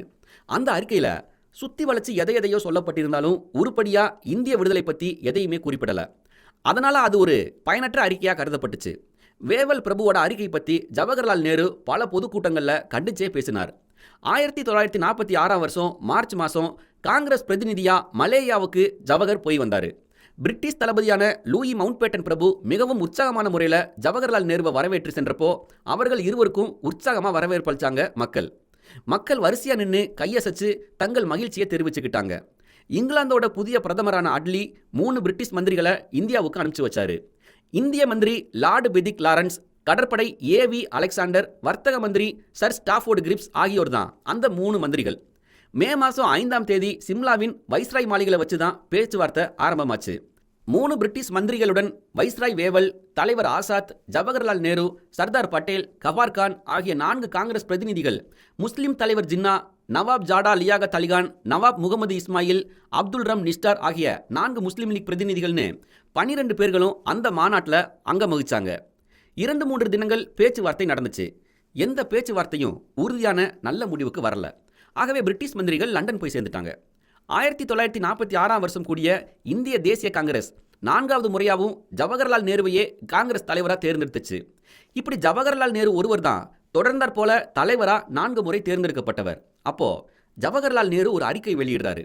அரசியல் நிர்ணய சபையில் பிரிட்டிஷ் ஆட்சியில் உள்ளவர்களது எந்தவித குறுக்கீடும் கண்டிப்பும் கட்டுப்பாடும் இருக்காது என்றாலோ, சபையின் விருப்பப்படி எல்லா காரியங்களையும் செய்து கொள்ளலாம்ங்கிற உரிமை அளிச்சாலோ, காங்கிரஸ்காரர்கள் அரசியல் நிர்ணய சபையின் முழு பொறுப்பேற்று நிர்வாகத்தை ஏற்று நடத்த தயார்னு சொன்னதோட காங்கிரஸ் செயற்குழு முடிவையும் விளக்கி ஒரு அறிக்கை வெளியிட்டாரு. அதற்கேற்ப பிரிட்டிஷ் அரசு ஒரு உறுதி அளிச்சிச்சு. காங்கிரஸ் கட்சி இல்லாத அறிஞர்களையும் நிர்வாக திறமை கொண்ட கல்விமான்களையும் சேர்த்து கொண்டு அரசியல் நிர்ணய சபையை அப்போ உருவாக்குறாங்க. இந்த அடிப்படையில் 1946ஆம் வருஷம் செப்டம்பர் மாதம் 2ஆம் நாள் இடைக்கால அரசு ஏற்படுத்தப்பட்டு அதில் ஜவஹர்லால் நேரு அவர்களே பிரதமராக பொறுப்பேற்றுக்கிட்டாரு. இப்படி அமையவும் உலக நாடுகள் நேருவை பாராட்டவும் வாழ்த்தவும் செஞ்சது. இறுதியா இந்தியா 1947 ஆகஸ்ட் மாதம் 15ஆம் நாள் பூரண சுதந்திரம் அடைஞ்சது. பண்டித நேரு அதோட பிரதமரானார். பிரதமராகி அவர் செய்த சாதனைகள் என்ன? அடுத்த எபிசோட்ல கேட்கலாமா? குழந்தைகளால் மாமான்னு அன்போடு அழைக்கப்படுற ஜவஹர்லால் நேரு அவர்களோட வாழ்க்கை வரலாறை பற்றி தான் நாம் கேட்டுக்கிட்டு இருக்கோம். ஜவஹர்லால் நேருவின் அயராத உழைப்பு கொஞ்சம் நஞ்சமல்ல. மக்களின் நலனையே குறிக்கோளாக கொண்டு வாழ்ந்தவர் இந்த மாபெரும் தலைவர். நம்முடைய இந்திய திருநாட்டில் இடம் பெற்றிருந்தாலும் நிர்வாக பொறுப்பை தன்வசம் வச்சுக்கிட்டு அதன் காரணத்தால் நிர்வாக சீர்கேடுகளை அனுபவிச்சு வந்த பாண்டிச்சேரி, காரைக்கால், மாஹி போன்ற பகுதிகளை இந்தியாவுடன் இணைக்கிறதுக்கு பிரெஞ்சு நாட்டு அதிகாரிகளுடன் பேசி இந்திய நாட்டுடன் இணைச்ச பெருமை நம்ம ஜவஹர்லால் நேரு அவர்களையே சாரும். இவைகளை போல போர்ச்சுகல் நாட்டுடன் இணைஞ்சு இருந்த கோவா, டையூ, டாமன் போன்ற பகுதிகள் நம் பாரத நாட்டில் இடம் பெற்றிருந்தும் விடாப்பிடியாக நிர்வாகத்தை மட்டும் வைத்திருக்கவும் அவைகளையும் இந்தியாவுடன் சேர்க்கப்படாத பாடுபட வேண்டியதாக இருந்துச்சு நேருவுக்கு. முதல்ல விட்டு கொடுக்க மறுத்த போர்ச்சுகீசிய நிர்வாகம் பிறகு இராணுவம் போன பிறகுதான் அந்த பகுதியை மீட்க முடிஞ்சது. இந்த துணிகரமான செயலையும் செய்தது நம்ம பண்டித ஜவஹர்லால் நேரு அவர்கள் தான். 1962ஆம் வருஷம் அக்டோபர் மாதம் 20ஆம் நாள் இமயமலை சாரலில் உள்ள நேபாள் பகுதிகளில் சிலவற்றையும் லடாக் பள்ளத்தாக்கையும் ஆக்கிரமிக்க முயன்றப்போ அந்த செயலை நம்ம இந்திய இராணுவம் தடுத்து நிறுத்துச்சு. ஆனாலும் அத்துமீறி ஆக்கிரமிக்க சீனா முயற்சி பண்ணுச்சு. அப்போ சீனாவை எதிர்த்து அனைத்து மக்களையும் கட்சி வேறுபாடின்றி குரல் கொடுக்க செஞ்சதும், எல்லா இன மக்களையும் ஒன்று கூட செஞ்சதும், சீனாவை எதிர்த்து மும்புறமாக நின்றதால தான் சீனா பின்வாங்குச்சு. அத்துமீறி நுழைஞ்ச சீனாவை பின்வாங்க செய்ய அமெரிக்கா, இங்கிலாந்து போன்ற நாடுகளோட பேராதரவும் நமக்கு இருந்துச்சு. அவங்க அனைவரும் நமக்கு வேண்டிய ஆயுதங்களை தர தொடங்கியதும் தான் சீனா பின்வாங்குச்சு. இந்திய திருநாட்டை தொழில் மயமாக்கி நல்ல முன்னேற்றத்தை ஏற்படுத்துவதற்கு பண்டித நேரு தீட்டின 5 ஆண்டு திட்டங்கள் பெருந்துணையா நின்றுச்சு. உளவு தொழிலின் சிறப்பை உணர்ந்த நேரு ஏழை விவசாயிகளோட வாழ்வில் ஏற்றம் காண முதல் 5 ஆண்டு திட்டம் பெரும் பயனுள்ளதாக இருந்துச்சு. உணவு பெருக்கத்துக்கு நீர்ப்பாசன வசதி மிகவும் முக்கியம்னு உணர்ந்து செயல்பட்டதோட மேல்நாட்டு அறிஞர்களோட துணை கொண்டு பல அணைக்கட்டுகளை கட்டவும் திட்டம் போட்டு மகத்தான வெற்றியும் அடைஞ்சாரு ஜவஹர்லால் நேரு. அமெரிக்காவிலிருந்து 40 பொறியியல் வல்லுநர்களும் பிற இயல் அறிஞர்களும் இந்தியாவுக்கு வந்தாங்க. பக்ரானங்கல் அணை அவங்களுடைய மேற்பார்வையில் கட்டப்பட்டுச்சு. வறண்டு கிடந்த பல லட்சக்கணக்கான ஏக்கர் நிலங்கள் இந்த அணையால மேன்மை அடைஞ்சிச்சு. இந்த அணைக்கட்டு மூலம் கிடைக்கும் மின்னாற்றலும் பெரிதும் உதவுச்சு. பஞ்சாப், டில்லி, ராஜஸ்தானின் சில பகுதிகளுக்கு மின்சக்தி இங்கிருந்து தான் கிடைச்சிச்சு. ஒரிசாவில் ஆங்கிலேய வல்லுநர்களின் துணை கொண்டு கட்டப்பட்ட ஹிராகுட் அணை மிக பெருசு.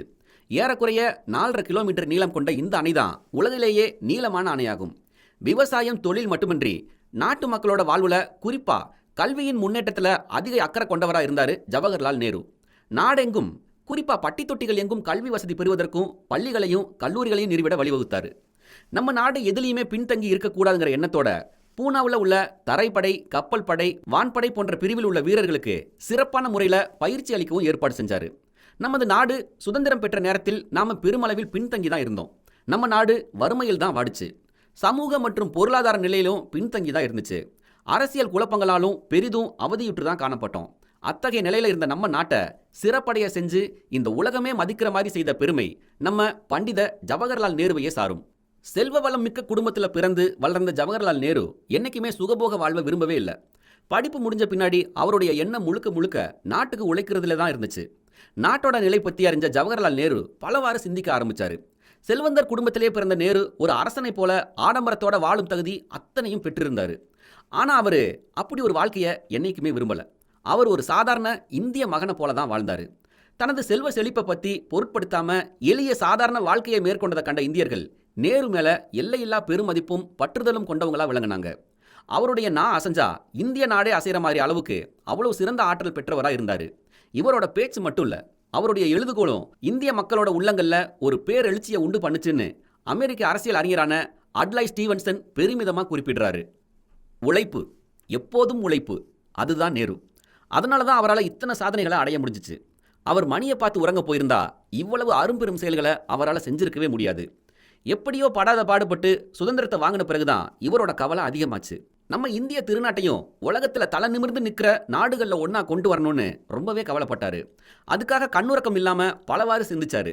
நல்ல பல திட்டங்களை எப்போதும் யோசிச்சுக்கிட்டே இருப்பார்.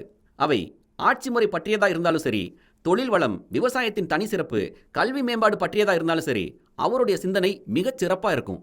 எப்படியாவது இந்தியா மேன்மை அடைஞ்ச நாடா மாற வேண்டும், இதுதான் அவருடைய லட்சிய கனவு. மக்கள் தொண்டே மகேசன் தொண்டுன்னு இருந்தவர். பழமைக்கும் பாழும் மூட நம்பிக்கைக்கும் துணை போகாம முன்னேற்ற பாதையையே எண்ணி வந்தார். மக்கள் அனைவரும் நலம் பெறணுங்கிற குறிக்கோளை தன் இதயத்தில் கொண்ட இப்பெருமகனார் எல்லா வழிகளிலையும் நலம் காண ஆசைப்பட்டு பல வெற்றிகளையும் கண்டார். பஞ்சசீல கொள்கை நாட்டுக்கு நன்மை தரும் கொள்கை, பலவாறு நம்ம அனைவருக்கும் நலம் சேர்க்கும் கொள்கைன்னு பாண்டூர் மாநாட்டில் வற்புறுத்தி நேருவால் கூறப்பட்ட வாசகங்கள் இது. பிற நாடுகளில் எல்லைகளையும் சுதந்திரத்தையும் மதித்து போற்றுதல், பிற நாடுகள் மீது படையெடுக்காமல் இருத்தல், பிற நாடுகளின் உள்நாட்டு விவகாரங்களில் நாம தலையிடாமல் இருத்தல், சமத்துவ எண்ணமும் ஒத்துழைப்பும் கொள்ளல், சமாதான சுக வாழ்வை மேற்கொண்டு பொருளாதார முன்னேற்றத்திற்கு ஒத்துழைத்தல். இந்த 5 அருமையான கொள்கைகளை, இன்னும் சொல்லப்போனா சீலமான கொள்கைகளை ஒரு நாடு கொண்டிருந்தால் அந்த நாடு சிறப்புறும் என்பதிலும் அமைதியான வாழ்வு அந்த நாட்டு மக்களுக்கு கிடைக்குங்கிறதுலையும் சந்தேகமே இல்லைன்னு ஜவஹர்லால் நேரு நம்பினார். இப்படி ஒரு தலைவரை பொல்லாத அந்த காலன் 1964 மே 27 அழைச்சிட்டு போயிட்டாங்கிறத நினைச்சா வேதனையா இருக்கு. அவர் இந்த மண்ணுலகை விட்டு மறைஞ்ச அந்த மே மாசம் முழுக்கவும் சுறுசுறுப்புடன் தான் இயங்கி வந்திருக்காரு. முதல் 9 நாட்கள் நாடாளுமன்ற கூட்டம் இருந்திருக்கு. மே மாசம் 10 திட்ட கமிஷன் கூட்டத்தில் கலந்துக்கிட்டாரு. அன்னைக்கு 4வது ஐந்தாண்டு திட்டம் பற்றி பேசி முடிவு செஞ்சிருக்காரு. 14ஆம் நாள் பம்பாய் போய் காஷ்மீர் விவகாரம் பற்றியும் அயல் நாட்டுறவு பற்றிய 2 கூட்டங்களிலும் கலந்துக்கிட்டு விவாதம் செஞ்சிருக்காரு. மே மாதம் 23ஆம் நாள் காலையில் 2 நாட்கள் ஓய்வு எடுக்கிறதுக்காக டேராடூனுக்கு விமானத்தில் போயிருக்காரு. ஓய்வுங்கிற பெயரில் தான் அங்கே போயிருக்காரு. ஆனால் அங்கே தன்னோட கொண்டு போயிருந்த 2 ஃபைல்களை பார்த்து கையெழுத்து போட்டிருக்காரு. சில புத்தகங்களை படிச்சிருக்காரு. ஒரு புத்தகத்துக்கு முன்னுரையும் எழுதியிருக்காரு. அங்கு தன்னோட நீண்ட கால நண்பனான பிரகாஷாவை கண்டு மகிழ்ச்சியுடன் பேசியிருக்காரு. மே மாதம் 26ஆம் நாள் டில்லி திரும்பினவர் சில நேரம் படிச்சுட்டு இருந்திருக்காரு. மறுநாள் காலை 6:30 மணி அளவில் தந்தையோட உடல் நலத்தில் ஏதோ கோளாறுங்கிறத உணர்ந்த மகள் இந்திரா காந்தி பதறி போய் டாக்டர்களை வரவழைச்சாரு. அவங்க பரிசோதனை செய்யும் போதே நினைவுகளை இழந்துட்டாரு ஜவஹர்லால் நேரு. உடனே மூத்த அமைச்சர்களுக்கு தகவல் கொடுக்கப்பட்டுச்சு. அவருடைய சகோதரிகள் இருவரும் பம்பாயில் இருந்தாங்க. அவங்களுக்கும் தகவல் கொடுக்கவும் அவங்களும் உடனே புறப்பட்டு வந்துட்டாங்க. நல்ல அனுபவம் மிக்க டாக்டர்கள் வந்து எப்படிலாமோ முயற்சி செஞ்சு பார்த்தாங்க. ஆனாலும் அவரை பிழைக்க வைக்க முடியல. பண்டித நேரு இறந்து போனாருங்கிற செய்தி இந்தியா மட்டும் இல்லாமல் உலகம் எல்லாம் பரவுச்சு. மறுநாள் வியாழக்கிழமை பண்டித ஜவஹரின் பூத உடல் நண்பகல் 1 மணி அளவில் அலங்கரிக்கப்பட்ட பீரங்கி வண்டியில் ஏற்றப்பட்டு ராஜ்கட் பக்கத்தில் உள்ள சாந்தி வனத்துக்கு எடுத்து செல்லப்பட்டுச்சு. அந்த பீரங்கி வண்டியை ஆயுதப்படையை சார்ந்த 60 வீரர்கள் இழுத்துட்டு போனாங்க. அதையடுத்து இந்திரா காந்தி, அவரோட இளைய புதல்வன் சஞ்சய், குடியரசுத் தலைவர் ராதாகிருஷ்ணன் மற்றும் பண்டித நேருவோட குடும்பத்தை சார்ந்த உறுப்பினர்கள், அயல்நாட்டு பிரதிநிதிகள் போன்றோர் வரிசையாக காரில் கண்ணீரோட போகிறாங்க. வழியெல்லாம் மக்கள் வெள்ளம்னு சொல்கிற மாதிரி 6 மைல் தூரத்திலும் இருமரங்கும் மக்கள் கண்ணீருடன் காணப்பட்டாங்க. சாந்தி வனத்தில் சந்தனக்கட்டைகள் அடுக்கப்பட்ட ஈம படுக்கையின் மேலே மனிதர் குல மாணிக்கத்தின் பூத உடல் வைக்கப்பட்டு அவரோட பேரனான சஞ்சய் காந்தி தீ மூட்டுறாரு. சமூக, பொருளாதார இன்னும் அனைத்து வித முன்னேற்றத்தையும் அடைஞ்சு ஜவஹர்லால் நேருவின் லட்சிய கனவான மேன்மை அடைஞ்ச இந்தியாவில் சிரிக்க போகிற ஒவ்வொரு குழந்தையின் சிரிப்பிலும் உத்தமர் நேருவோட முகத்தை காணலாம். அதனால தான் குழந்தைகள் எல்லாமே அவரை நேரு மாமான்னு அன்போடு அழைக்கிறாங்க. இவ்வளோ நேரம் ஜவஹர்லால் நேரு அவர்களை பற்றி நான் பேசின இந்த எபிசோட்ஸ்லாம் நீங்கள் கேட்டிருந்தீங்கன்னா உங்களோட கருத்துக்களை ஒரிஜினல் சேட்டை செய்துன்னு ஃபேஸ்புக்கில் தேடி பார்த்துட்டு அதில் சொல்லலாம். அப்படியும் இல்லைன்னா RJ_சேட்டை செய்துன்னு இன்ஸ்டாவில் ஒரு ஐடி இருக்கும், அதில் வந்து கூட உங்களோட கருத்துக்களை தெரிவிக்கலாம்.